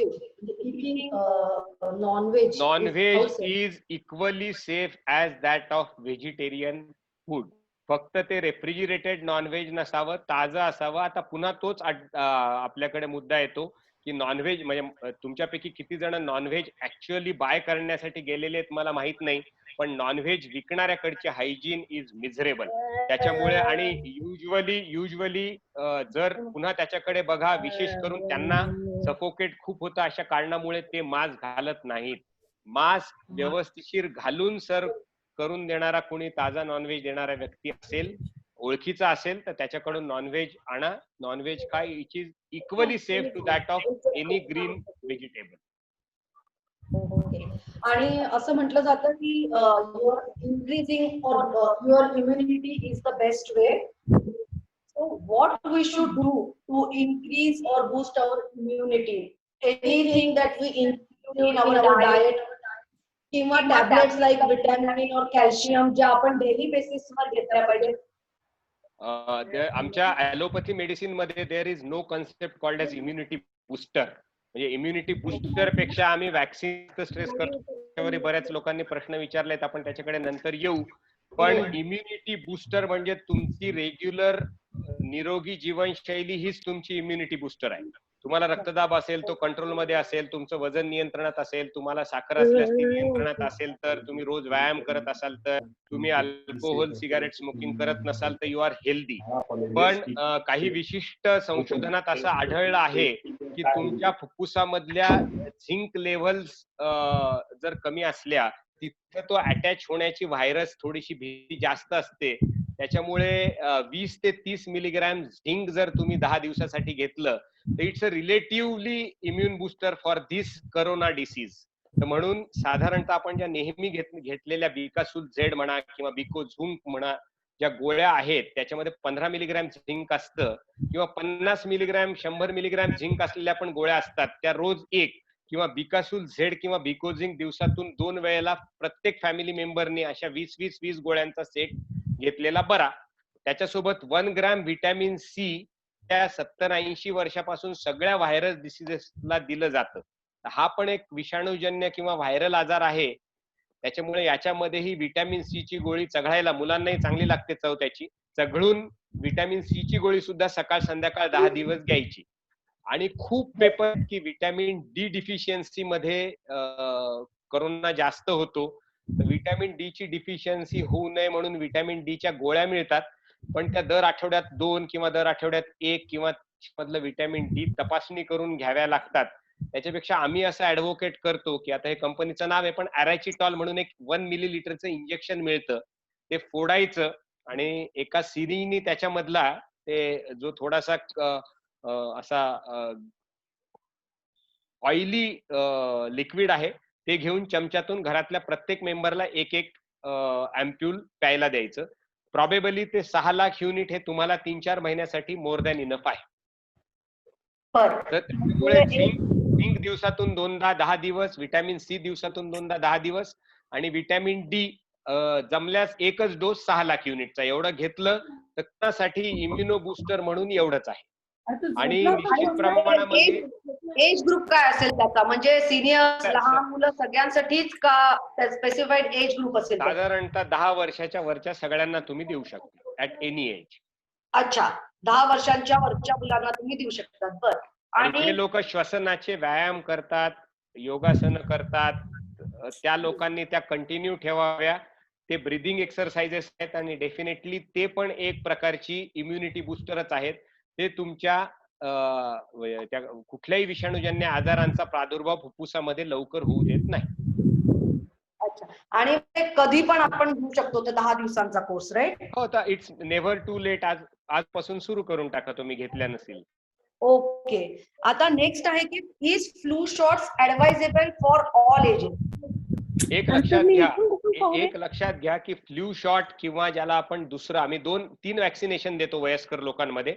म्हणजे डायबिटीस किंवा मधुमेह असलेल्या प्रत्येक पेशंटने 50 वर्षाच्या वर आणि एरवी 65 किंवा 70 वर्षाच्या वर, कधी ते 65 म्हणतात कधी 70, आपण 65 म्हणूयात, 65 वर्षाच्या वरच्या सगळ्या व्यक्तींनी वॅक्सिनेशन घ्यावं. तर ते जे 2 मेजर वॅक्सिन्स आहेत, एक न्यूमोकोकल वॅक्सिन देतो आपण, ते 5 वर्षातून एकदा घ्यावं लागतं. आणि ज्याला ट्रॅडिशनली वेस्टर्न वर्ल्ड मध्ये किंवा पश्चिमी देशांमध्ये फ्लू शॉट म्हणलं जातं, that is called as flu vaccine. ते पावसाळ्याच्या सुरुवातीला याच सगळ्या रिस्क वाल्या लोकांनी घ्यायला पाहिजे. त्याच्यापासून कोरोना विरुद्ध 0% प्रोटेक्शन आहे. त्याच्यामुळे ते घेतलं आहे म्हणजे मला कोरोना होणार नाही असं नाही. पण या कोरोनाच्या वातावरणात तुम्हाला रेग्युलर फ्लू होणं त्यातून वाचू शकतं. पण सर्व लोकांनी घेणं इंडिकेटेड नाही. त्यांना एक सबसेट आहे, जे लोक रोज 10 पेक्षा जास्त सिगारेट ओढतात, जे लोकांना अस्थमा आहे, ज्या लोकांना पिढी आहे, ज्या लोकांचं स्प्लीन किंवा पांढरी घेतलेली आहे, ज्यांच्या किडनी बदललेल्या आहेत, ज्यांना जे मधुमेही आहेत आणि 50 वर्षाच्या वर आहेत किंवा जे 65 वर्षाच्या वर आहेत, याच लोकांनी फ्लू शॉट घ्यायचा. या वातावरणामध्ये फ्लू शॉट घेण्यामध्ये काहीही रिस्क नाही, बिलकुल घेता येईल. आणि सगळ्या म्हणजे 12 वर्षाच्या वरच्या सगळ्या लोकांनी फ्लू शॉट घेतला तर काही प्रॉब्लेम नाहीये. नाही, पण it is not at all recommended in a country like India where natural immunity or herd immunity is taking care of flu. बिलकुल गरज नाही. It is not at all advocated. आणि जेव्हा आपण बाहेरून ग्रोसरी आणतो तेव्हा काय करायचं? बाहेरून ग्रॉसरी ही 2 प्रकारची आणतो आपण. एक जी वापरू म्हणजे जास्त दिवस टिकू शकेल, म्हणजे जे धान्य, कडधान्य आहेत, बाकीच्या गोष्टी आहेत, त्या तर माझा असं राहील की तुम्ही जी एक एअरटाईट बॅग घेऊन जाल, ज्याच्यामध्ये किंवा पोत्यामध्ये हे पॅक करून आणाल. वारंवार आणू नका. 7 दिवस, 15 दिवस, 3 आठवड्याचं स्टोरेज जमेल तसा आणा. आणि 1 दिवस आणलेल्या गाडीमध्येच ठेवा. दॅट इज द बेस्ट वे. तुम्ही 24 ठेवूनच त्याला घरात आणा. घरात आणल्यावर जे जे पाकिट डिस्कार्ड करता येतात, समजा तुम्ही 2 किलो ज्वारी आणलीये किंवा काही फळ आणलंय, त्याला कात्रीने कापल्यानंतर एका कंटेनर मध्ये विदाउट टच काढून द्या. आणि हे करताना preferably I will recommend all of you to use gloves. अच्छा. त्यावेळेला हे ट्रान्सफर करताना घरात शक्यतो 2 व्यक्तींनी एकमेकांना मदत केली तर इझी होतं, सांडत नाही, इकडं तिकडं टच होत नाही. तर या 2 व्यक्तींनी ग्लोव्ज घालावेत. ग्लोव्ज घालून हे सगळं एकाच वेळेला 1 दिवस झाल्यावर, 2 दिवस झाल्यावर सगळ्या भांड्यांमध्ये पॅक करून ठेवावं. आणि ज्या व्यक्ती कट करतो आहे, समजा तुम्ही फरसाण ओतताय, समजा तुम्ही ज्वारी ओतताय, समजा तुम्ही तांदताय, तर त्याच्यावरचे जे कंटेनर्स आहेत ते कंटेनर्स तुम्ही इमिजिएटली डिस्कार्ड करा. डिस्कार्ड करा म्हणजे डस्टबिन मध्ये टाका, झाकले. हे झालं डिस्कार्ड करता येणाऱ्या गोष्टींबद्दल. ज्यांना डिस्कार्ड करता येत नाही, समजा आता तुम्ही बटर आणलंय, तुम्ही चीज आणलंय, तर त्याच्यावरचं कव्हर डिस्कार्ड करा आणि त्याला सीलबंद डब्यामध्ये ठेवा. ओके. आणि व्हेजिटेबल वॉशिंग काय म्हणजे असं आता तुम्ही दुसऱ्या गोष्टीकडे याल तर दूध, काही जण गवळ्याकडून घेतात. गवळ्याकडून दूध घेणं पुन्हा तोच मुद्दा आहे की तुम्ही गवळ्यांनी स्ट्रिक्टली सांगा त्याला की त्यांनी मास्क घातलेला पाहिजे. जर तुम्ही पिशवी घेत असाल तर साबणाच्या पाण्यामध्ये त्या पिशवीला टाका. एक 10-15 मिनिट, खूप जास्त वेळ ठेवलं तर नंतर ते दूध नासेल. पण एक अर्धा तास ठेवा आणि नंतर आत आणून कट करून गरम करूनच फ्रीज मध्ये ठेवा. पुन्हा ती पिशवी सुद्धा फेकून द्या. आणि भाज्यांबद्दल म्हणाल तुम्ही तर भाज्यांमध्ये 2 प्रकार आहेत, जी इंटॅक्ट की नाही, म्हणजे कांदा आहे, बटाटा आहे, वांगी आहेत. यांना तुम्ही आणल्यानंतर साध्या पाण्यामध्ये, त्याच्यामध्ये तुम्ही मीठ टाकू शकता, त्याच्यामध्ये तुम्ही तुरटी टाकू शकता, त्याच्यामध्ये तुम्ही पोटॅशियम परमॅंगनेट टाकू शकता. पण पोटॅशियम परमॅंगनेटच्या फ्युम्स येतात, मग ते मास्क घाला, बाकीच्या गोष्टी होतात. भाजी आणल्यानंतर ग्लोव्ज घालून या सगळ्या गोष्टी तुम्ही एका मोठ्या स्वच्छ बादलीमध्ये पाण्यामध्ये टाका, त्याच्यात मीठ टाका किंवा तुरटी टाका आणि अर्धा 1 तास ठेवा. त्याच्यानंतर काढल्यानंतर पुन्हा एका चांगल्या पाण्यामध्ये ठेवा आणि 4 तासानंतर वापरायला घ्या. जर शक्य असल्यास दुसऱ्या दिवशी वापरलं तर अतिउत्तम. आता राहिला प्रश्न पालेभाज्यांचा. कारण पालेभाज्या तुम्ही आल्या भिजवल्या की मग त्या थोडस या वातावरणामध्ये तर कुजल्यासारख्या होतात. तर युजली अगदी आवश्यक जी गोष्ट आहेत पालेभाज्या, आता त्यात कोथिंबीर एक खूप कॉमनली लागते आपल्याला. ती आणल्यानंतर ग्लोव्ह मास्क ठेवून जी काही निवडून घेतो आपण, चिरून घेतो, ती चिरून घ्या. ग्लोव्ह आणि मास्क घालून म्हणतोय मी, कारण ती तुम्ही इमिजिएटली वापरता. आणि मग ती मिठाच्या पाण्यात टाका आणि त्याच्यानंतर अर्ध्या तासांनी काढून त्याला वाळवा आणि पूर्ण वाळल्यानंतर तुम्ही डब्यामध्ये टाका. बाहेरून आलेल्या वस्तूची रिस्क राहणार आहे, पण याच्याने आपण अगदी मिनिमाइज रिस्क करण्याचा प्रयत्न करतो. So it means while cleaning the vegetable, again I am talking for my non-Marathi friends, cleaning the vegetables, again you have to wear gloves and mask, clean it and then wash it. बरोबर? Preferably use salt water और potassium परमॅंगनेट. हो. सोड्याने फार फायदा होतो असं नाहीये. सोड्याबद्दल कॉन्ट्राव्हर्शियल view आहेत. त्याच्यापेक्षा आपलं मीठ वापरा. आमच्याकडे तर WHO रिकमेंड करते फक्त स्वच्छ पाण्याने धुवा. ओके, म्हणजे सॉल्ट वॉटर थोडस बेनिफिशियल राहील आपल्या मनाचं समाधान थोडक्यात. हॅलो, किती प्रश्न राहिलेत आपले? बऱ्याच लोकांचे प्रश्न आहेत. मला वाटतं 2-4 हो, प्रश्न मी तेच. वाचून उत्तर देईन कारण ते कव्हर झालेले नाही आहेत. आपले 2-3च प्रश्न राहिलेले आहेत आणि एक विचारायचं आहे की प्रत्येक वेळेला if only hand wash is enough or every time you have to take bath when you come from outside. Ideally best recommended is to take a bath. आणि आम्ही स्वतः ते फॉलो करतो. ओके, तर म्हणजे प्रत्येक वेळेला बाथ घेणं हे आणि रिकमेंडेड. प्रत्येक वेळेला कपडे बदलायचे. प्रत्येक वेळेला कपडे साबणाच्या याच्यामध्ये भिजवून ठेवायचे. नेक्स्ट डे ला धुवायचे किंवा 4 तास झाल्यानंतर धुवायचे. ओके, आता दुसरा प्रश्न की जर आपल्याला कोरोना झाला आणि then we also got corona free, then ते कोरोना आपल्या बॉडीवर किंवा आपल्या बॉडी सिस्टीमवर काही अफेक्ट करतो का फॉर लॉंग टर्म? नाही, बेसिकली करोनातून बरे होण्याचे 2 प्रकार असतात. एक तर आजार होईल, तुमच्या एक्सरेवर सिटी स्कॅनवर कुठेतरी दिसेल, तुम्हाला ऍडमिट व्हावं लागेल आणि त्याच्यातून तुम्ही बरे व्हाल. किंवा तुम्ही जसं आता 8 जूनला ICMR ने सांगितलं की मेट्रो मधले 10 ते 30% लोक इन्फेक्ट होऊन गेलेत. त्यांना फ्लू सारखी लक्षणं होती किंवा नव्हती, बरी झाली पण ते बरे झाले. तर आयडियली त्यांची अँटीबॉडी टेस्टिंग असते ती आपल्याकडे आणखीन तेवढ्या प्रमाणात प्रचलित झालेली नाही. न्यूयॉर्कच्या 6,500 पेशंटवर स्टडी आली होती की ओव्हर क्राऊडेड ठिकाणी राहणाऱ्या किंवा रेड झोन मध्ये राहणाऱ्या लोकांना 10 ते 30% लोकांना आजार होऊन गेलेला आहे. त्याच्यामुळे तुम्ही प्रोटेक्टेड असू शकता.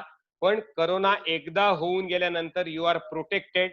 तुम्हाला पूर्ण आजार होऊन गेल्यानंतर तुमच्या काही कालावधी गेल्यानंतर विशिष्ट रक्त ब्लड मधल्या तपासण्या अँटीबॉडी टेस्टिंग करून तुम्ही उलट काही सिरियस करोना रुग्णांना स्वतःचा प्लाझ्मा देऊ शकता. त्याला कन्व्हॅलेसंट प्लाझ्मा थेरपी म्हणतात. ती आता WHO ने रिकमेंड केलेली आहे.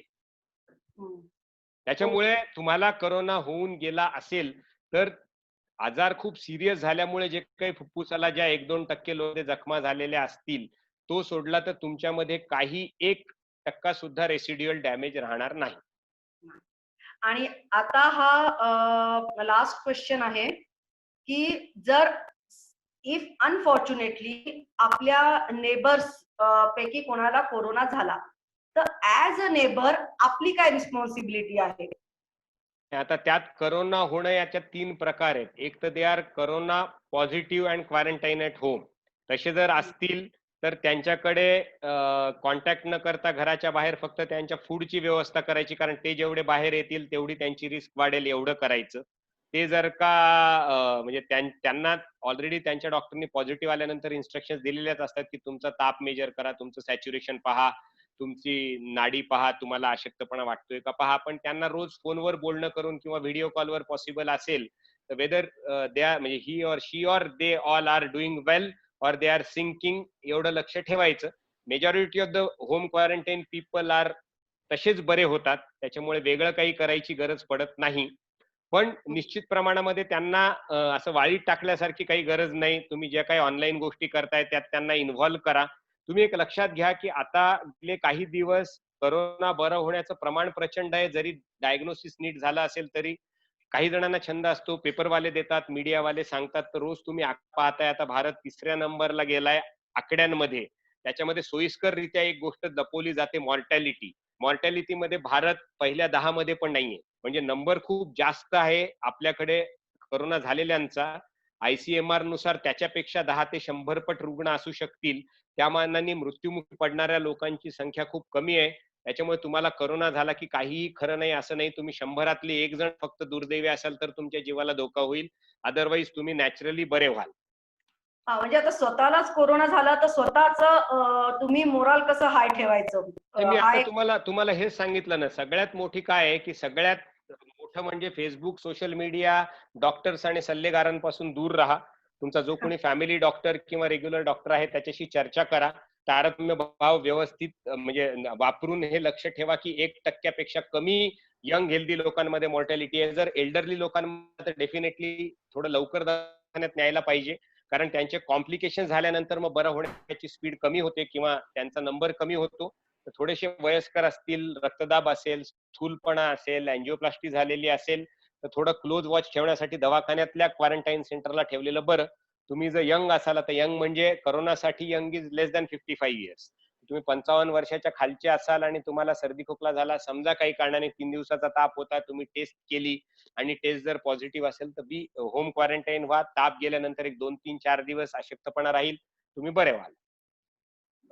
आणि ती होमिओपॅथी, सॉरी मी लास्ट म्हणून त्याच्यानंतर 2 प्रश्न विचारले. होमिओपॅथिक औषध आर्सेनिकम अल्बम याचे काही साईड इफेक्ट्स आहेत, म्हणजे ते घेण्यात काही प्रॉब्लेम आहे का? नाही, असं असलं म्हणून तुम्ही 100 औषधं घ्याल का, हा माझा मोठा प्रश्न आहे. आपलं जे सध्या भारत सरकार आहे ते थोडंसं आयुष मंत्रालयाच्या अंतर्गत आयुर्वेद होमिओपॅथ रिकमेंड करतंय, ते निश्चित काही प्रमाणात पण सध्या आपण करोनाचं जे काही निदान ज्या डॉक्टरांकडून करतोय, सिटी स्कॅन, एक्सरे ज्यांच्याकडून करतोय, आजार सिरियस झाल्यावर ज्यांच्याकडून ट्रीटमेंट घेतोय, म्हणजे जी ॲलोपॅथी पाळतोय, त्याच्यामध्ये आपण ज्याला डबल ब्लाइंड प्रॉस्पेक्टिव्ह ट्रायल म्हणतो, की 100 लोकांना काहीच दिलं नाही आणि 100 लोकांना आर्सेनिक अल्बम दिलं आणि त्यातल्या 30 लोकांना करोना झाला आणि इथल्या एकही माणसाला झाला नाही, अशी डबल ब्लाइंड प्रॉस्पेक्टिव्ह स्टडी नाही.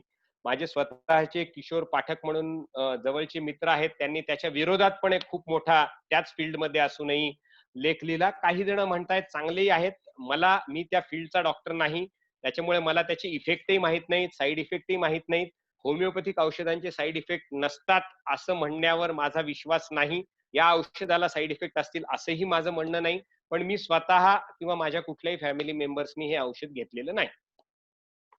म्हणजे माझं स्वतःचं वैयक्तिक मत असं आहे की हे औषध घेतल्याने तुम्ही बरे होता असं जर का सायकोलॉजिकली तुम्हाला किंवा आजार होत नाही असं वाटल्याने माणूस जर थोडासा रिलॅक्स होणार असेल तर it's better not to take it. कारण तुम्हाला प्रिकॉशन नाही म्हणून घ्यायला हरकत नाही, नका घेऊ.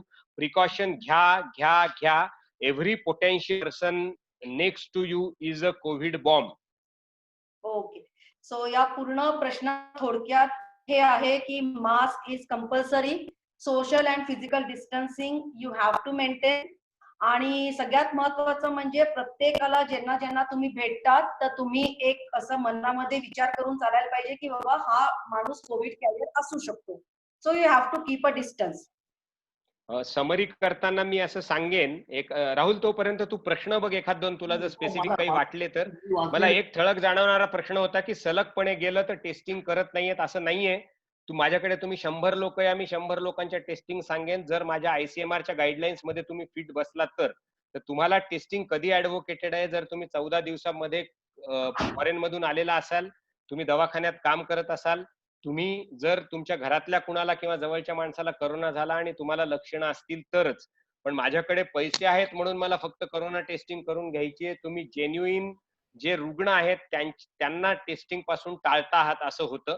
त्याच्यामुळे don't go and ask randomly to get a test done. सध्या प्रायव्हेट फॅकल्टीज सुद्धा आलेल्या आहेत टेस्टिंग साठी, आणि आवश्यकता पडली तर आय अश्युअर यू की यू पिंग मी और मेसेज मी और एनी मोमेंट आपण नेक्स्ट डेला, मला जर पटलं, माझ्या गाईडलाईन्स नुसार जर पटलं तर आपण 1 नाही 25 जणांच्या टेस्ट एका दिवसात करून घेऊ. त्याच्यामुळे टेस्टिंग होत नाही ही खोटी ओरड करू नका. दुसरी गोष्ट जागेविषयी आहे. जागेविषयी गव्हर्नमेंटचे काही नॉर्म्स आहेत.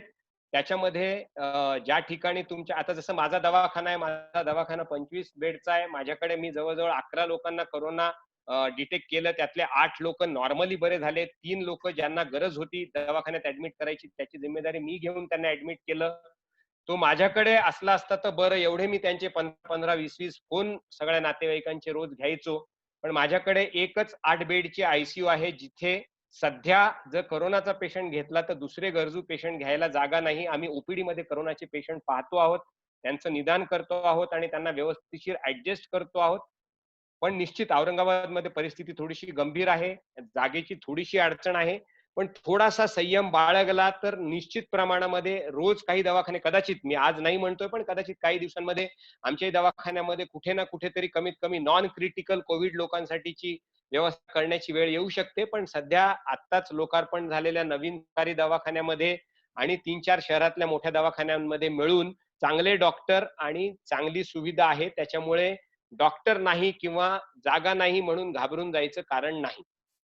ओके डॉक्टर, काही प्रश्न थोडक्यात आहेत? प्रश्न मी माझ्या चॅट बॉक्स मध्ये आलेले आहेत. 47 वर्षांच्या लेडी फिमेल आहेत, त्यांची इम्प्लांट सर्जरी झालेली 2019 मध्ये आणि एप्रिल 2020 मध्ये दाताची फिल कॅप करायची होती, पण लॉकडाऊन मुळे ती शक्य झाली नाही. आता काही करू शकतो का? नाही, पण आता दाताचं एवढं अर्जंट काय आहे? थोडे दिवस टाळा म्हणा ना, कारण तुमच्यामुळे नाही म्हटलं तरी जर एका पेशंटसाठी उघडलं तर dental procedure is one of the highest procedures where doctors get contaminated. कारण तुमचा रेग्युलर होणारा 10 पट होतो. त्याच्यामध्ये ना तुम्हाला आग करून आतमध्ये तोंडात डोकावून प्रोसिजर कराव्या लागतात. तर डेंटल प्रोसिजर्स अनलेस म्हणजे आता दात अगदीच इतका ठणकतोय की तो काढण्याशिवाय पर्याय नाही, तर unless indicated is to be postponed. Okay, एक मेडिकल प्रश्न असा दिसतोय की which cells are found in COVID-19 patients board well for long term immunity? काय विचार?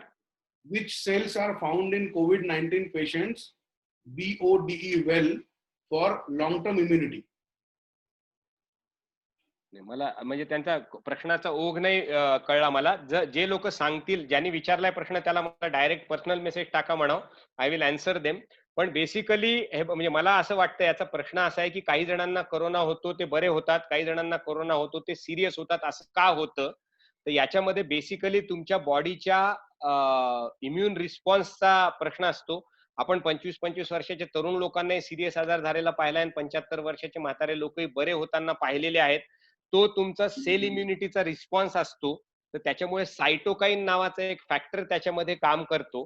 तर which cell plays a role म्हणण्यापेक्षा there are N number of cells which play the role. पण आपण म्हणताना म्हणतो लिम्फोसाइट नावाची सेल महत्वाचं काम करते. त्याच्यामुळे पांढऱ्या पेशी तपासल्यानंतर करोनाचं निदान केल्यावर जर लिम्फोसाइट्स कमी झाल्या तुमच्या, युजली व्हायरल आजारामध्ये त्या वाढतात, लिम्फोसाइट्स कमी झाल्या इज अ बॅड साईन. त्याला पॉलिमॉर्फो लिम्फोसाइट रेशो म्हणतो. तुमच्या पांढऱ्या पेशींमधल्या पॉलिमॉर्स 70 आहेत आणि लिम्फोसाइट 30 आहेत, तर दॅट रेशो इज 2:2.3. तो जर का समजा असं झालं की लिम्फोसाइट्स 75 आहेत, सॉरी पॉलिमॉर्स 75 आहेत आणि लिम्फोसाइट 10च आहेत, that ratio is 8:1. It is slightly worrisome. त्याच्यामुळे lymphocytes are the protective cells in any viral diseases as in corona. Okay, what exactly herd immunity is? Herd immunity basically herd म्हणजे कळप. तुमच्या एखाद्या आजाराला समजा क्ष व्यक्तीला आजार झालाय तर तो त्याच्याकडून पुढच्या अ ब क या व्यक्तींकडे जाण्याची जी एक रिस्क असते, त्या रिस्कमुळे आजार एक्सपोनेन्शियली वाढतो. म्हणजे याच्यामध्ये नेहमी उदाहरण दिलं जातं गोवर किंवा मिझल्सचं, की ज्याचं त्याला आम्ही आर व्हॅल्यू म्हणतो, स्प्रेड होण्याची टेंडन्सी म्हणजे किती आहे, तर ती 13 ते 17 किंवा 13 ते 19 आहे मिझल्स मध्ये. म्हणजे एका व्यक्तीला झाला की त्याच्या संपर्कात येऊन ती 13 ते 17 लोकांना बाधित करू शकते. तर तशी त्याच्यानुसार मिझल्स साठी म्हणजे मिझल्स इरॅडिकेट होण्यासाठी 99.9% लोकांना इम्युनिटी येणं आवश्यक आहे, म्हणजे समाजामधल्या. तर तसं हा करोना जो आहे तो साधारणतः आकडे बदलतात, 2.8 म्हणतात कारण ते 1000-10,000 लोकांचा अभ्यास करतात, पण 2.8 to 4 पर्यंत 4.8 पर्यंत स्प्रेड पकडला आपण त्याचा, तर साधारणतः 55 ते 60 लोकांमध्ये इम्युनिटी येईल. तेव्हा आपण असं म्हणू की जसं आपण आता फ्लूला घाबरत नाही, बाहेर पडला आणि आपल्याला फ्लू झाला तरी तो थ्रेटनिंग होत नाही किंवा आपल्यामध्ये अँटीबॉडीज असतात. रिअलिस्टिकली इंडियन पॉप्युलेशन मध्ये पहिले to begin with United Kingdom, लंडनने असा प्रयत्न केला होता की सगळ्यांना होऊ द्या, 2% मॉर्टॅलिटी आहे वयस्कर लोक, बाकीच्या लोकांना आम्ही बाहेर पडू देणार नाही आणि लेट 2% सफर. पण इंडियन याच्यामध्ये जिथे 135 कोटी पॉप्युलेशन आहे त्याच्यामध्ये 10% जरी अफेक्ट झाले 13 कोटी आणि त्यातले 1% जरी पकडले आपण तर 13 लाख मॉर्टॅलिटी आपल्याला परवडणारी नाहीये. बरोबर. पण आतापर्यंत असं म्हणत होते की एवढ्या लार्ज पॉप्युलेशन मध्ये हार्ड इम्युनिटी येणं इज व्हेरी डिफिकल्ट. पण असं म्हणतात की भारताचा जो काही व्हायरस आहे त्याची थोडीशी मॉर्फॉलॉजी डिफरंट आहे, व्हॉट एव्हर रिझन्स. आणि परवाचा एनकरेजिंग डाटा आहे ICMRचा आपल्याकडे की जर 15 ते 30% लोकांमध्ये जर का खरोखर आजार होऊन गेलेला आहे आणि ते धडधाकट आहेत तर then probably herd immunity is not too far. Vaccine पण खूप आहे. सुदैवाने या 2-2.5 महिन्यामध्ये काही डेफिनेटिव्ह ट्रीटमेंट आल्या ज्या सध्या खर्चिक आहेत, पण over the period of time आणखीन काही गोष्टी येतील. आपल्याला बेसिक अबकडई जे म्हणतो आपण, आजाराचे ABCD जे म्हणतो, ते पायाभूत मूलभूत ज्या गोष्टी ट्रीटमेंटच्या आहेत त्या माहिती आहेत. कुठल्या लोकांना घरात ठेवायचं, कधी ऍडमिट करायचं, ऍडमिट केल्यावर काय ट्रीटमेंट द्यायची. जसं ट्रीटमेंट देताना तुम्हाला पोटावर झोपवलं गेलं पाहिजे, तुम्हाला हाय फ्लो नेझल कॅन्युला दिला पाहिजे, ही जी आपल्याला आता माहिती आहे, किंवा स्टिरॉइड्स दिले पाहिजेत तुमच्या सिटी स्कॅनवर आले तर. आता आपल्याकडे ट्रीटमेंट रेमेडी आल्यामुळे आपला नंबर ज्या प्रपोर्शनेटली वाढतोय त्या मानाने तुम्ही आता आपल्यापैकी बऱ्याच जणांच्या कुणा ना कुणा ओळखीच्याला कोरोना होऊन झाला, हॉस्पिटलला ऍडमिट होते, थोडं बहुत सिरियस होते असंही आपण ऐकलं होतं, but majority of them they are recovering. So it's a good sign. पण मी याच्यातून हा मेसेज देऊ इच्छित नाही की तुम्ही बाहेर फिरा, तुम्हाला कोरोना उद्या तुम्ही तुम्ही असाच विचार करा की समजा तुमच्या घरात 10 जण आहेत आणि त्यातला एक जण मृत्युमुखी पडणार आहे, मग तुम्ही बाहेर जाणार का? Steel mortality by number is 3%. त्याच्यामध्ये आपण वयस्कर लोक, जुने लोक, आधी झालेले आजार काढले तर then it probably comes to 1%. Population wise survey केला तर यंग हेल्दी लोकांमध्ये कमी आहे. पण तरी जर तुम्ही म्हणाल की 1% आहे किंवा 0.5% आहे, तर आपण रोज एकमेकांना भेटणाऱ्या 100 लोकातला एक माणूस रोज नाहीसं होणं हे सुद्धा योग्य नाही ना. त्याच्यामुळे प्रिकॉशन इज मस्ट. मी जसं म्हणालो की करोना एटिकेट नावाचा एक प्रकार अत्यावश्यक आहे. त्याच्यामध्ये सगळ्यात पहिले मनात भीती ठेवा असं म्हणणं नाही, पण ऑब्व्हियसली एक काम आपण घरातलं महत्वाचं करताना लक्षात ठेवतो तसं लक्षात ठेवा की every potential new person, new subject, new purchase is a potential Covid bomb. मग तो ग्रॉसरी असेल तर त्याच्यापासून कसं वाचायचं, व्हेजिटेबल असेल तर कसं वाचायचं, मेड असेल तर कसं वाचायचं, मित्र आला असेल तर कसं वाचायचं, सगळ्यात महत्वाची गोष्ट आहे. क्लोज कॉन्टॅक्ट, गप्पा, शिंकणं, खोकणं, मास्क न घालणं आर व्हेरी बॅड थिंग्स. आणि जे आपल्या समाजामध्ये लोक आता सगळं बरं झालंय असं समजून करतायत. माझी पुन्हा एकदा सगळ्यांना कळकळीची विनंती आहे की तुम्ही सगळेजण हे पाळता आहात, सुशिक्षित आहात, पण मास्क वापरा, हँड वॉशिंग करा, आणि कृपा करून ज्या लोकांनी मास्क घातलेले नाहीत त्यांच्याशी सध्या 3 ते 6 महिने संबंध तोडा. घराबाहेर ज्या लोकांनी मास्क घातलेले नाहीत त्यांच्याशी संभाषण चुकूनही करू नका. तुम्ही खूप जास्त ओव्हर प्रिकॉशन घेताय, तुम्ही फारच अति करताय म्हणू द्या, पण हे लोक तुम्हाला आयसीयू मध्ये गेल्यावर पाहायला येणार नाहीत, त्यांना पाहायला येऊही देणार नाही, आणि त्या मनस्थितीतून कशाला जायचं. I think we are looking forward for an article from Dr. Deshmukh, co-etiquettes. आणि खरंच आम्हाला खूप आवडेल जर का तुम्ही ते मोकळा वेळ असेल तर आपण त्याचा एक स्पेशल वेबिनार घेऊयात. डॉक्टर, शेवटचे 2 प्रश्न आहेत. एक असा प्रश्न आहे की हे नॉर्मल जे आपण सध्या न्यू नॉर्मल आहे, तर ओल्ड नॉर्मल होण्याची शक्यता किती दिवसांनी असू शकते? ऍब्सोल्युटली नाही. We have to be abnormally normal in this new era. Okay, म्हणजे तुम्ही लक्षात घ्या, ऐकून घ्या, जगामध्ये ज्या ठिकाणी कोरोनाची भीती प्रचंड प्रमाणात कमी झाली तिथे कुठेही लॉकडाऊन, कुठेही लोकांवर रिस्ट्रिक्शन्स नाही. तिथे समाजाच्या पुढाकारांनी आणि समाजाच्या शहाणपणानेच बरे झालेले आहेत. सुंदर उदाहरण घ्या जपानचं. जपानमध्ये ट्रेनमध्ये जाताना प्रचंड गर्दी असतानाही आजार होत नाही, कारण ते लोक बरोबर गर्दी असताना म्हणजे तेवढं डिस्टन्सिंग ठेवतात, कुणाशीही बोलत नाहीत, मास्क घालतात. त्यांनी क्लस्टर पॉइंट आयडेंटिफाय केले, बर्थडे पार्टीज, वेडिंग्स, ज्या ठिकाणाहून किंवा चर्चेस, म्हणजे मी सांगतोय तिथं चर्चेस आहेत म्हणून, रिलिजियस प्लेसेस जिथं जातात त्या ठिकाणी जाऊन गर्दी झाली की ऑटोमॅटिक ज्या ठिकाणी बोलणं होतं, ज्या ठिकाणी जळणं होतं, ज्या ठिकाणी इटिंग और ड्रिंकिंग शेअर होतं, त्या ठिकाणी नकळत इनिबिशन्स कमी होतात. आपले लोक असल्यावर आपण नकळत थोडस स्वतःला गृहीत धरतो आणि आजार स्प्रेड होतो. त्याच्यामुळे बंधन घालून घेणं हेच सगळ्यात महत्वाचं आहे.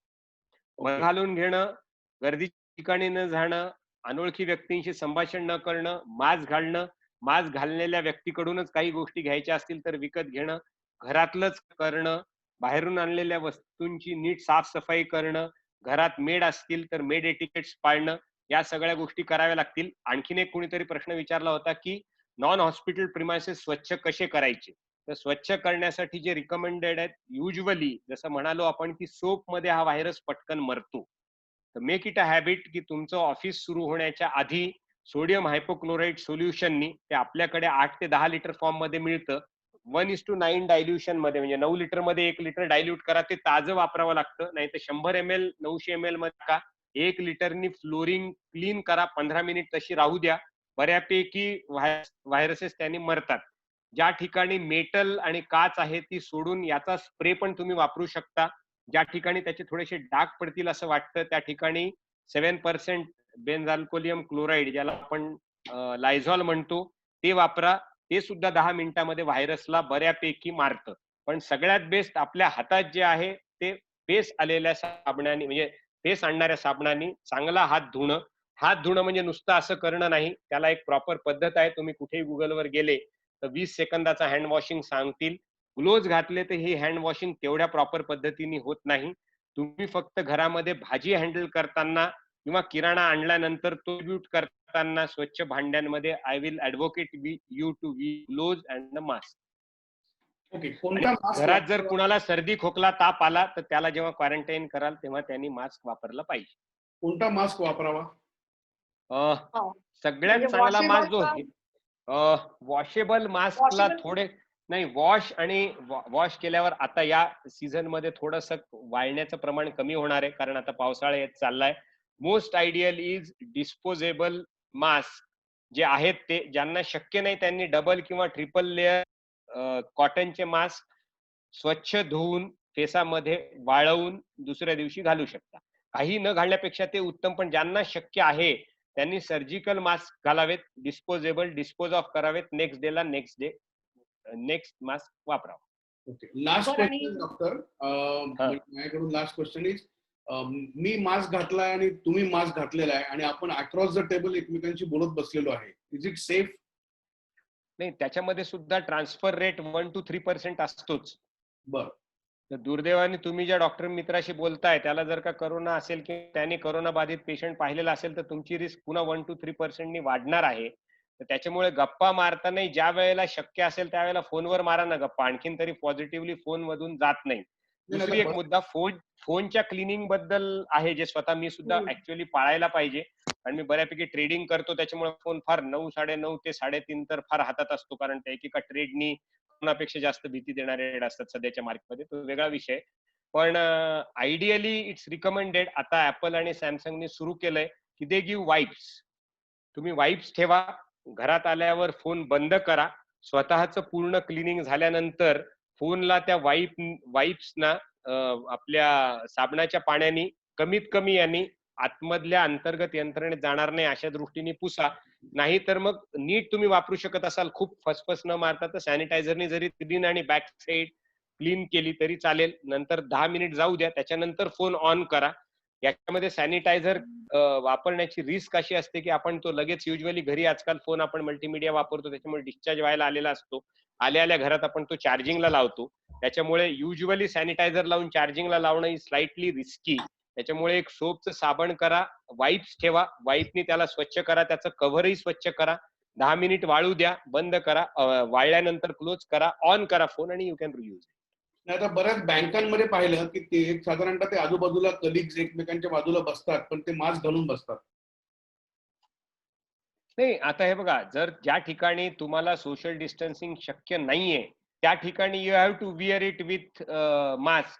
आम्ही युजली बरेचदा असं सजेस्ट करतो की ज्या ठिकाणी हेल्थ सेक्टर रिलेटेड म्हणजे आता समजा आम्ही रिकमेंड करू की तू पण दवाखान्यात कुणी ऍडमिट आहेस म्हणून आलायस आणि एखाद दिवस थांबणार आहेस, त्या पेशंटला कोरोना नाहीये, पण I will advise you to wear N95 mask rather than, कारण तुझ्या आजूबाजूचे पेशंट रुग्ण असणार आहेत. नाही, स्पेशली ऑफिस स्टाफ साठी विचारतोय की ऑफिस स्टाफला I will recommend it to keep their office mask in office only. Use each time entering new surgical mask, discard it in office, come back with our cotton mask, enter inside the house, wash the triple layer or double layer cotton mask along with your clothes, put it inside the foamy water and wash it after 2-3 hours. Okay. आणि main thing after coming from outside you have to take bath and wash your hands. म्हणजे आपल्या नवऱ्याला वगैरे सांगायचे सल्ले तुम्ही वेबिनारवर नका घेऊ, पण दिस इज ऍडव्होकेटेड म्हणजे नाही मी असे म्हणते पेशंट आमचे खूप म्हणतात, पण दॅट इज करेक्ट. तेव्हा दादानी विचारलं ना की बँकेमध्ये अशा आता अशा केसमध्ये तुम्ही काय करणार, म्हणजे you don't have that much space. आम्हाला सुद्धा दवाखान्यात 2-2दा 3-3दा जाऊन यावं लागतं. कधी आपण आल्यावर आता हळूहळू वॉक सुरू केलाय, जाऊन येतो. यू हॅव टू वॉश, कपडे याच्यामध्ये टाकायचे, वॉशिंगला टाकायचे आणि आंघोळ करायची आणि मग तुम्ही नवीन कपडे घालून रिजॉइन द. आणि मग समजा आपण बाहेर गेलो वन डे पिकनिक साठी आपल्या व्हेकल मध्ये, तर is it recommended to have food on dhabas and have chaha on tapri? Absolutely no. स्वतः थर्मास घेऊन जा. आता औरंगाबादला किंवा इथं किंवा इव्हन मुंबई पुण्याला पण बरेच जणांचे आपले आपले फार्म हाऊस असतात. Don't meet anybody. तिथल्या कायलाही नाही. तुम्हाला फक्त जर चेंज म्हणून जायचंय तर जा.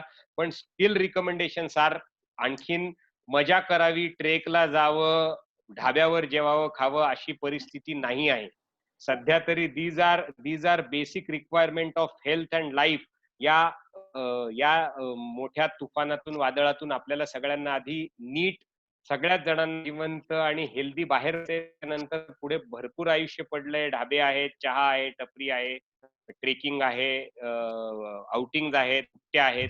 ते सगळे आपण तेव्हा करूयात, कारण आपण एक केलं की आपल्यासारख्या 4 गाड्या त्या ट्रेक स्पॉटला येणार, पुन्हा पिकनिक स्पॉट येणार, त्याचे फोटो येणार, त्याच्यामुळे ते परमिसिबल आहे असं कळणार. त्याच्यामुळे it is not at all advocated. आम्ही काही जणांनी एक्सरसाइज सुरू केलाय त्यांनाही असं सांगतो की आयदर इंडोर एक्सरसाइज करा किंवा रेग्युलर ट्रॅडिशनल ज्या ठिकाणी जमतात त्या ठिकाणी एक्सरसाइजला जाऊ नका.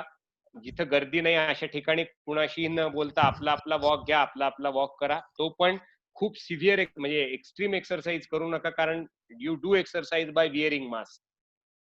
तुमच्या रेग्युलर 70-80%, 70%, 80% एन्ड्युरन्सनी काम करा. प्रश्नांचं तर सर्क्युलर चालूच राहणार आहे, पण somewhere we need to last आलेला आहे की how can I come to know that I am asymptomatic patient? नाही कळणार तसं तुम्हाला असिम्प्टोमॅटिक. म्हणूनच म्हणलं मी, त्याचाच दुसरा अर्थ असा आहे की मला जाऊन टेस्टिंग करण्याची गरज आहे का. तुम्ही जेव्हा सिम्प्टोमॅटिक व्हाल त्यावेळेला कळणारच आहे. कदाचित तुम्ही लकी असाल तर तुम्ही असिम्प्टोमॅटिक राहून सुद्धा आजारातून बरे झालेले असाल. तसं झालं तर तेही हळूहळू करत टेस्टिंग येणारच आहे आज न उद्या आपल्याकडे, तेव्हा कळेल. सध्या तरी तुम्ही असिम्प्टोमॅटिक आहात तर आजार फ्री आहात असं गृहीत धरा, कारण त्याच्याबद्दल जी वैज्ञानिक माहिती आहे त्याच्यामध्ये WHO सुद्धा थोडं लडखडतंय. एकदा WHOचं सेशन आहे की आपण पाहतो की 40% लोक सिम्प्टोमॅटिक असतात ज्या वेळेला ते आजार पसरवतात. आता अगदी काल म्हणजे आज 11 तारखेचं WHO मोठं हे आहे की तुम्ही असिम्प्टोमॅटिक असाल तर तुम्हाला आजार असण्याची शक्यता आणि तुम्ही आजार स्प्रेड करण्याची शक्यता जवळजवळ नाहीये. पण थोडक्यात असिम्प्टोमॅटिक लोकांनी सध्या असिम्प्टोमॅटिक आहात तरी पण होऊ नये आजार अशीच काळजी घ्यायची आहे. Social distancing, hand washing and mask. एक महत्वाचा शेवटचा प्रश्न, म्हणजे महत्वाचा आहे तो खूपच, की आउट स्टेशन म्हणून आलेले जर कोणी असेल तर त्यांना क्वारंटाईन करणं आवश्यक आहे का?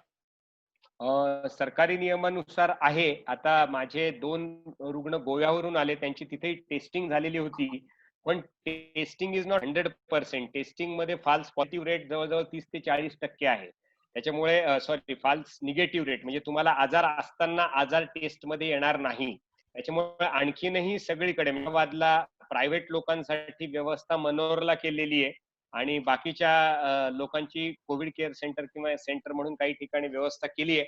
मला कालच असं कळलं की महानगरपालिका ऍफिट लिहून काही जणांना घरामध्ये पण तशी वेगळ्या फ्लॅटमध्ये किंवा वेगळ्या खोलीमध्ये व्यवस्था करू इच्छित आहे. पण आतापर्यंत तरी आम्हाला त्याची रिकमेंडेशन नाही. पण बाहेरच्या तुम्ही रेड झोन मधून आलेले असाल तर तुम्हाला निश्चित प्रमाणामध्ये क्वारंटाईन, रेड झोन नाही, तुम्ही आउटसाइड डिस्ट्रिक्ट मधून आला असाल तर तुम्हाला क्वारंटाईन पाळणं भाग आहे. Okay. So thank you very much, doctor, for your and Rahul Bodhankar and Dr. Anand Deshmukh both for this initiative. I'm telling की जर काही questions miss झाले असतील, please mail us on the specified mail ID. And now over to the lady behind the man, Mrs. Bodhankar. She there? Once again, thank you. Thank you Now so over much. एक minute. Mask कसा dispose of करावा म्हणून एक चांगला प्रश्न आहे. तो प्रश्न आमच्याकडे फारदा उद्भवत नाही, कारण आमच्याकडे बायोमेडिकल वेस्ट असतं. आम्ही त्याच्यासाठी एक वेगळी डिस्पोजेबल कापडाची पिशवी केली आहे, त्याला आम्ही घट्ट गाठ बांधतो आणि तो सगळे जे टाकतो मास्क ते टाकल्यानंतर शेवटचा मास्क टाकल्यावर घट्ट हे करून आम्ही पुन्हा सॅनिटायझरने हँड वॉश करतो. आणि मी स्वतः हे सगळं कंटेनर दवाखान्यातल्या बायोमेडिकल वेस्ट मध्ये माझ्या किंवा मिसेस पण डॉक्टर त्यांच्या याच्यामध्ये करतो. पण तुम्ही स्वतः बायो मेडिकल वेस्ट म्हणतो आपण त्याला BMW, त्याच्यासाठी एक वेग ठेवा.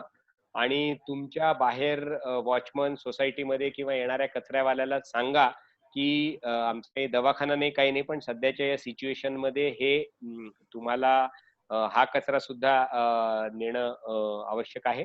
फक्त तो उघड्यावर टाकू नका आणि त्याच्यातून तुमच्यामुळे इतरांना, कारण it is a potential infection, तर ते तुम्ही एका ठिकाणी ठेवा आणि दरवेळेला त्याची घट्ट गाठ ठेवा. आणि युजली हॉस्पिटल म्हणजे बायोमेडिकल वेस्टशी डील करताना तुमच्या चेहऱ्यावर मास्क असणं आवश्यक आहे. तुम्ही समजा दिवसभराचे 4-6 मावशींचे तुमचे सगळ्यांचे मास्क, ग्लोव्ज हे सगळं घेऊन जर तुम्ही फेकणार असाल तर त्यावेळेला ते डिस्कार्ड करताना, कचरेवाल्याला देताना सुद्धा स्वतः मास्क वापरा. घालणं आवश्यक आहे. घरात सुद्धा डिस्पोज ऑफ करताना म्हणतोय मी, कारण इट्स अ पोटेन्शियल थ्रेट. कारण आपण कधी बाहेरून मास्क घालून येतो, आपले मास्क मावशींचे किंवा कचरावालीचे किंवा भांडेवालीचे थोडेसे बाहेर फिरताना होतात, दे आर पोटेन्शियली थ्रेट. त्याच्यामुळे ते उघड्यावर नाही टाकता येणार, तुम्हाला रेग्युलर कचऱ्यातही नाही टाकता येणार. इव्हन जो बाहेरचा कचरा वाड्याकडून जो आणलेला आहे, पण काही एखादा दिवस ठेवतो आहोत आणि नंतरही कट करून त्याच्या वेस्टन जे फेकतो आहोत, throw that in a biomedical waste, कारण that is again a potential threat. कारण आपण जी गोष्ट तुम्ही स्वतः मास्क आणि ग्लोव्ज घालून करता आहात, ती गोष्ट तुम्ही रेग्युलर कचऱ्यामध्ये फेकू नका. ओके. बायोमेडिकल वेस्ट साठी वेगळी बॅग करायची. आणि टेल युअर जो कचरावाला आहे त्याला सांगा की हे वेगळी आहे आणि आम्ही वेगळी ठेवतो आहोत, आम्हाला हे टाकता येतं रेग्युलर याच्यामध्ये सुद्धा, पण आणि आमचा काही दवाखाना नाही त्याच्यामुळे आमच्याकडे काही बायोमेडिकल वेस्ट वाले लोक येणार नाही, तर you have to carry it. आम्ही याची सगळी प्रिकॉशन घेतली आणि म्हणून बंद बॅगेत तुम्हाला देतो आहोत. Can we burn the mask immediately? Then त्याचे हॅझार्ड्स खूप होतात राहुल. म्हणजे तुम्ही ते बर्न कुठे करणार? आपल्याकडे वेगळं चार्जिंग सेंटर नाहीये, त्याच्याने घरातल्या इलेक्ट्रिसिटीला आग लागली, ते पाहून घरातल्या लहान मुलांनी जाळायचा प्रयत्न केला. युजली काय हॉस्पिटल वेस्ट नंतर ते डिस्कार्ड करताना जाईल, पण burning from your side is hazards. I will not recommend it and no scientific recommendation is in. जर तुम्ही फार्म हाऊसला कुठेतरी राहताय, तुम्हाला येणारच नाहीये, ज्या ठिकाणी कचरेवाला येणारच नाहीये त्या ठिकाणी देन प्रॉबेबली, किंवा मग जर तुम्ही मोठ्या सोसायटीत राहताय, society is taking a initiative की त्यातल्या एका कन्सर्न माणसाला येऊन तो म्हणतोय की सकाळी आपला हा कचरा बाहेरचा माणूस नेणार नाहीये म्युनिसिपल कॉर्पोरेशन, तर then you can have a processing unit where you can dispose of biomedical waste. खर्च खूप येतो अशातला मुद्दा नाहीये, ती फर्नेस फार महाग नसते. Okay, I would take the great pleasure to thank Dr. Anand Deshmukh. आणि सगळ्या प्रश्नांची उत्तरं देताना लक्षात आलं की आपल्या नॉर्मल साठी पुढे जाताना काय काय गोष्टींची काळजी घ्यायला पाहिजे, आणि बऱ्यापैकी आपले जे काही प्रश्न आहेत ते सगळे सॉल्व्ह झाले आहेत किंवा त्यांच्या शंकांचं निरसन झालंय असं मी म्हणजे माझ्या लक्षात येत आहे. आणि सगळ्याच सायंटिफिक व्ह्यूज आपल्याला मिळालेत की कुठल्या गोष्टींकडे काय बघावं कसं, आणि खूप खूप प्रश्नांची उत्तरं त्यांनी अगदी सहजपणे दिलेली आहेत. तर थँक्यू सो मच. आणि thank you so much Vaishali Bakshi तुम्हाला सुद्धा, की खूप छान अँकरिंग केलं आणि सगळ्याच प्रश्नांनी आमचे इन्क्लूड करून घेतलेत आणि त्याचे खूप छान शंका निरसन झालं. थँक्यू सो मच आनंद देशमुख सर. बाय म्हणायच्या आधी 1-2 प्रश्न मी फास्ट पाहिले, त्याच्यामध्ये वॅक्सिन कधी येईल? वॅक्सिन यायला निश्चित वेळ लागणार आहे. आपल्याकडे रिअलिस्टिकली वॅक्सिन जनरल पॉप्युलेशनला यायला मार्च 2021 पेक्षा जास्त वेळ लागेल. म्हणजे आपल्याला सहजपणे ते मिळायला, जरी आता या महिन्यात चांगल्या पद्धतीने आलं तरी, आणि ते कुठल्या प्रकारचं वॅक्सिन येईल त्याच्यावर बऱ्याच गोष्टी ठरतील. पुण्याच्या काही कंपन्यांचं टायअप आहे आणि त्याच्यातून जसं सिरम फार्मा आहे आपलं, त्यांच्याकडून होणं एक्सपेक्टेड आहे, पण I don't expect it to be around लगेच ऑगस्ट सप्टेंबर मध्ये येईल. त्याच्यामुळे म्हणूनच मी म्हणलं की आता हे न्यू नॉर्मल हे ॲबनॉर्मलच असणार आहे, पण ॲबनॉर्मल हे सकारात्मक आणि पॉझिटिव्ह दृष्टीने. आपण सध्या जसं जगतो आहोत तसे जापानीज लोक म्हणा हे पहिलेपासून जगतात, त्याच्यामुळे त्यांच्याकडे तुम्हाला हे निश्चित जाणवलं असेल किंवा आम्हाला तर निश्चित जाणवलंय की न्यूमोनिया म्हणा, सर्दी खोकला म्हणा, याचे रुग्ण प्रचंड प्रमाणात कमी झालेत. कारण एक तर सगळेजण मास्क वापरतायत आणि क्लोज कॉन्टॅक्ट मध्ये येतच नाहीये, त्याच्यामुळे एकाला होणारा फ्लू 25 जणांना होतच नाही. बरोबर. सामानाबद्दल पुन्हा विचारलंय मी, सामानाबद्दल सांगतो. त्याचा सायंटिफिकली 2 ते 4 तास सामानांवर जिवंत राहू शकतो व्हायरस. काही काही ठिकाणी जर तुम्ही प्लास्टिक म्हणजे वूड मधले काही आणलेल्या गोष्टी असतील तर 2-2 दिवस राहू शकतो. रिकमेंडेड. आता या 2-3 दिवस झाले थोडं ढगाळ वातावरण आहे, नाही तर त्याच्या आधी नष्ट न होणाऱ्या म्हणजे खराब न होणाऱ्या वस्तू गाडीमध्ये ठेवा, चांगलं ऊन लागतं एखादा दिवस ठेवा, प्रेफरेबली ठेवता आले तर 2 दिवस ठेवा आणि 2 दिवसानंतर आणा. काही जण रेडीमेड आता आटा आणतायत, काही जण गिरणीतून करून आणतायत, तो पण आणल्यानंतर 1 दिवस ते भांड ठेवा, बऱ्यापैकी टेम्परेचर वाढतं, चांगल्या पद्धतीने होतं. त्याच्यामुळे सेम डेला किराणाच्या वस्तू वापरणं शक्यतो टाळा. भाजी आणि पालेभाज्या तर निश्चित प्रमाणात टाळा. Now, I think one question was there on my personal mobile is traveling करावं का सगळे सिंगल डे? नाही ना, मी म्हणालो ना तुम्हाला ट्रॅव्हल करणं इसेन्शियल असेल, फॉर प्रोफेशनल पर्पज असेल, फॉर हेल्थ ग्राउंड असेल, की समजा काही एखादी विशिष्ट प्रकारची तुम्हाला थेरपी द्यायची जी औरंगाबादला नाही, तुम्हाला लिव्हर ट्रान्सप्लांट करायचं आता ते पण आहे औरंगाबादला, पण तर तशा गोष्टींमध्ये अनलेस इसेन्शियल असल्याशिवाय किंवा लाईफ अँड डेथ तुमचा बिझनेस बिलकुलच त्याच्याशिवाय चालणार नाही आणि 1 पर्सन हॅज टू ट्रॅव्हल. 2 जणांना जायचं तर एकाने समोर बसा, एकाने मागे बस. ड्रायव्हर प्रोफेशनल घेतला असेल, घरातला नसेल, जो रेग्युलर तुमच्या घरातलंच कोणी ड्राईव्ह करणार नसेल तर विअर मास्क. दोघांनी मास्क घाला. कार्यक्रमाची सांगता आपण तेजसच्या म्युझिकने करतोय. ही camp having wonderful blood group बद्दल एक विचारलंय. युजली ज्या प्रपोर्शनेट मध्ये ब्लड ग्रुप असतात, म्हणजे ए मध्ये सगळ्यात जास्त, बी मध्ये, पण मी तुम्हाला सांगू का, दीज आर रिट्रोस्पेक्टिव्ह फाइंडिंग. म्हणजे आता 5,000 लोकांमध्ये पाहिलं तर त्याच्यामध्ये मग असा पण स्टडी काढतात लोक, जे लोक खूप सिगरेट ओढतात किंवा सिगरेट पिणाऱ्यांना कमी होतो आजार, तशा स्टडी आल्या आहेत ना. म्हणजे जसं आम्ही नेहमी गमतीने म्हणतो की डॉक्टर लोक जे आहेत ते हृदयाची रिस्क दारूमुळे होते हे कधीच सांगत नाही. कारण वेस्टर्न वर्ल्ड मध्ये तर दारू इतकी अब्युंडंट पिली जाते, म्हणजे वाईन किंवा ही इज लाईक, त्यांच्याकडे पाण्यापेक्षा जास्त बियर पिली जाते. तर त्याच्यामुळे नेहमी डॉक्टर लोक सुद्धा संशोधन करण्याच्या बाबतीत बायस्ड असतात. तसं जे रिसर्चर्स असतात किंवा जे वाचणारे असतात ते सिलेक्टिव्ह संशोधन वाचतात आणि त्याच्यामुळे म्हणताना आपण असं म्हणतो तर लाईक या ब्लड ग्रुपमध्ये हाच आजार होईल असं इतकी परिस्थिती सध्या कुठलाही ब्लड ग्रुप जो जिवंत माणूस आहे ज्याच्यामध्ये जे कुठले रक्तगट आहेत जे ऑल आर ॲट रिस्क हे अज्युम करून चाला. नंतर तो विचार करायची गोष्ट आहे की बाबा तुम्हाला ए ब्लड ग्रुप आहे तर पोटाचा कॅन्सर होईल का किंवा मेगॅलोब्लास्टिक अॅनेमिया होईल का. These are the things. जेव्हा आपण आजारातून रिकवर होतो ना, काही गोष्टी शांतपणे करायच्या गोष्टी असतात, त्यावेळेला त्या गोष्टी डिस्कस करूयात. वॉशेबल मास्क चालेल, ड्राय केलेला पाहिजे, व्यवस्थिशीर पाहिजे आणि रेग्युलर यूज साठी तुम्ही तो वापरू शकता.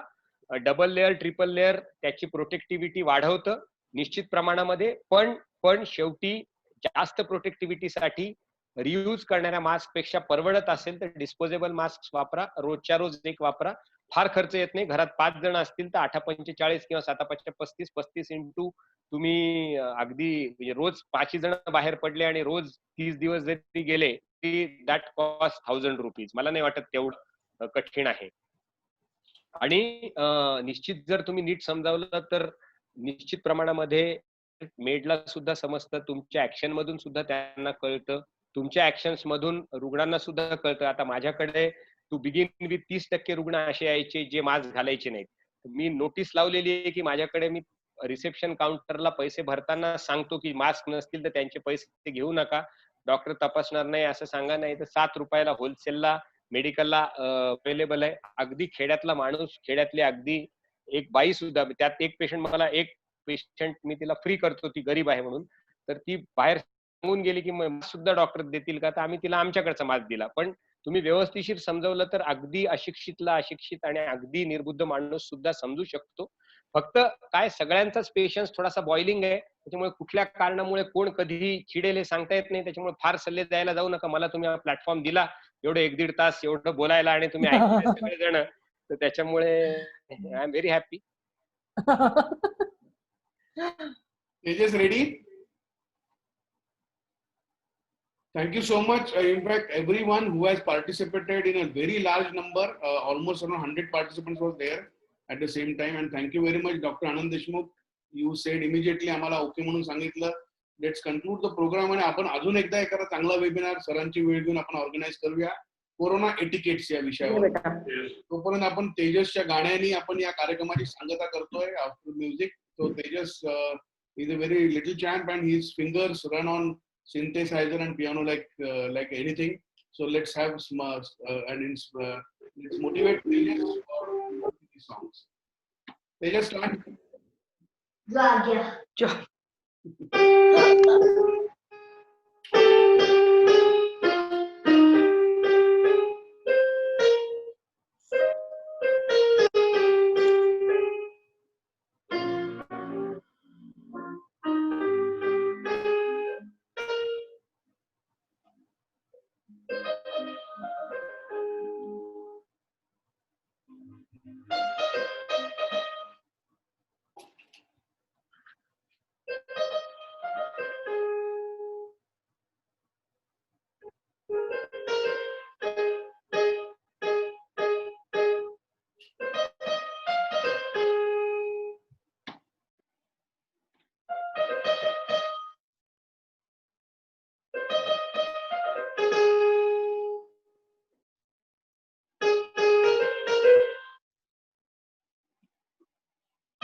थँक्यू. ग्रेट. बऱ्याच लोकांनी गेस केलं असेल. फिर मुस्कुराएगा इंडिया. Let's hope so. फिर मुस्कुराएगा इंडिया. आम्ही सगळ्यांना फीडबॅक साठी एक मेसेज टाकतोय. कृपा करून take some time and send us a feedback. Thank you very much doctor Anand once again and thank you everyone. Stay home, stay safe. Bye bye. Bye bye.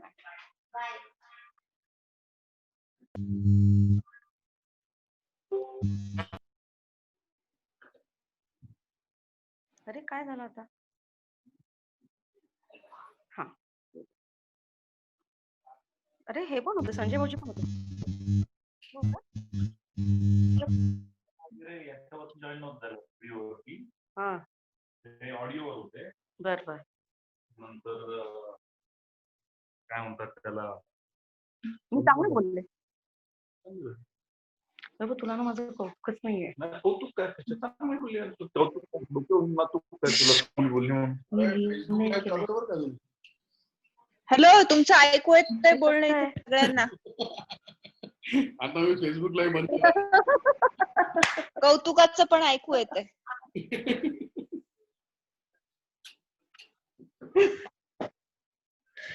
अरे मी leave. अरे डॉक्टर गेले का?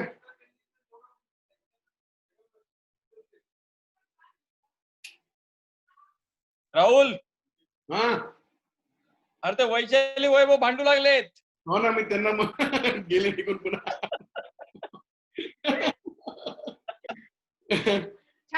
राहुल बेस्ट राहुल. अभी नेक्स्ट संडे और एक वेबिनार रहेगा. Every Saturday Sunday आम्ही 2-2 घेतोय प्रत्येकांचे. नाही चांगलं, एकदम चांगली गोष्ट. जबरदस्त झालं. काहीच खूप छान झालं बरं का वेबिनार. खरंच छान झालं. Thank you everyone. Thank you. Bye. Okay bye Rahul. Bye bye bye bye. Bye.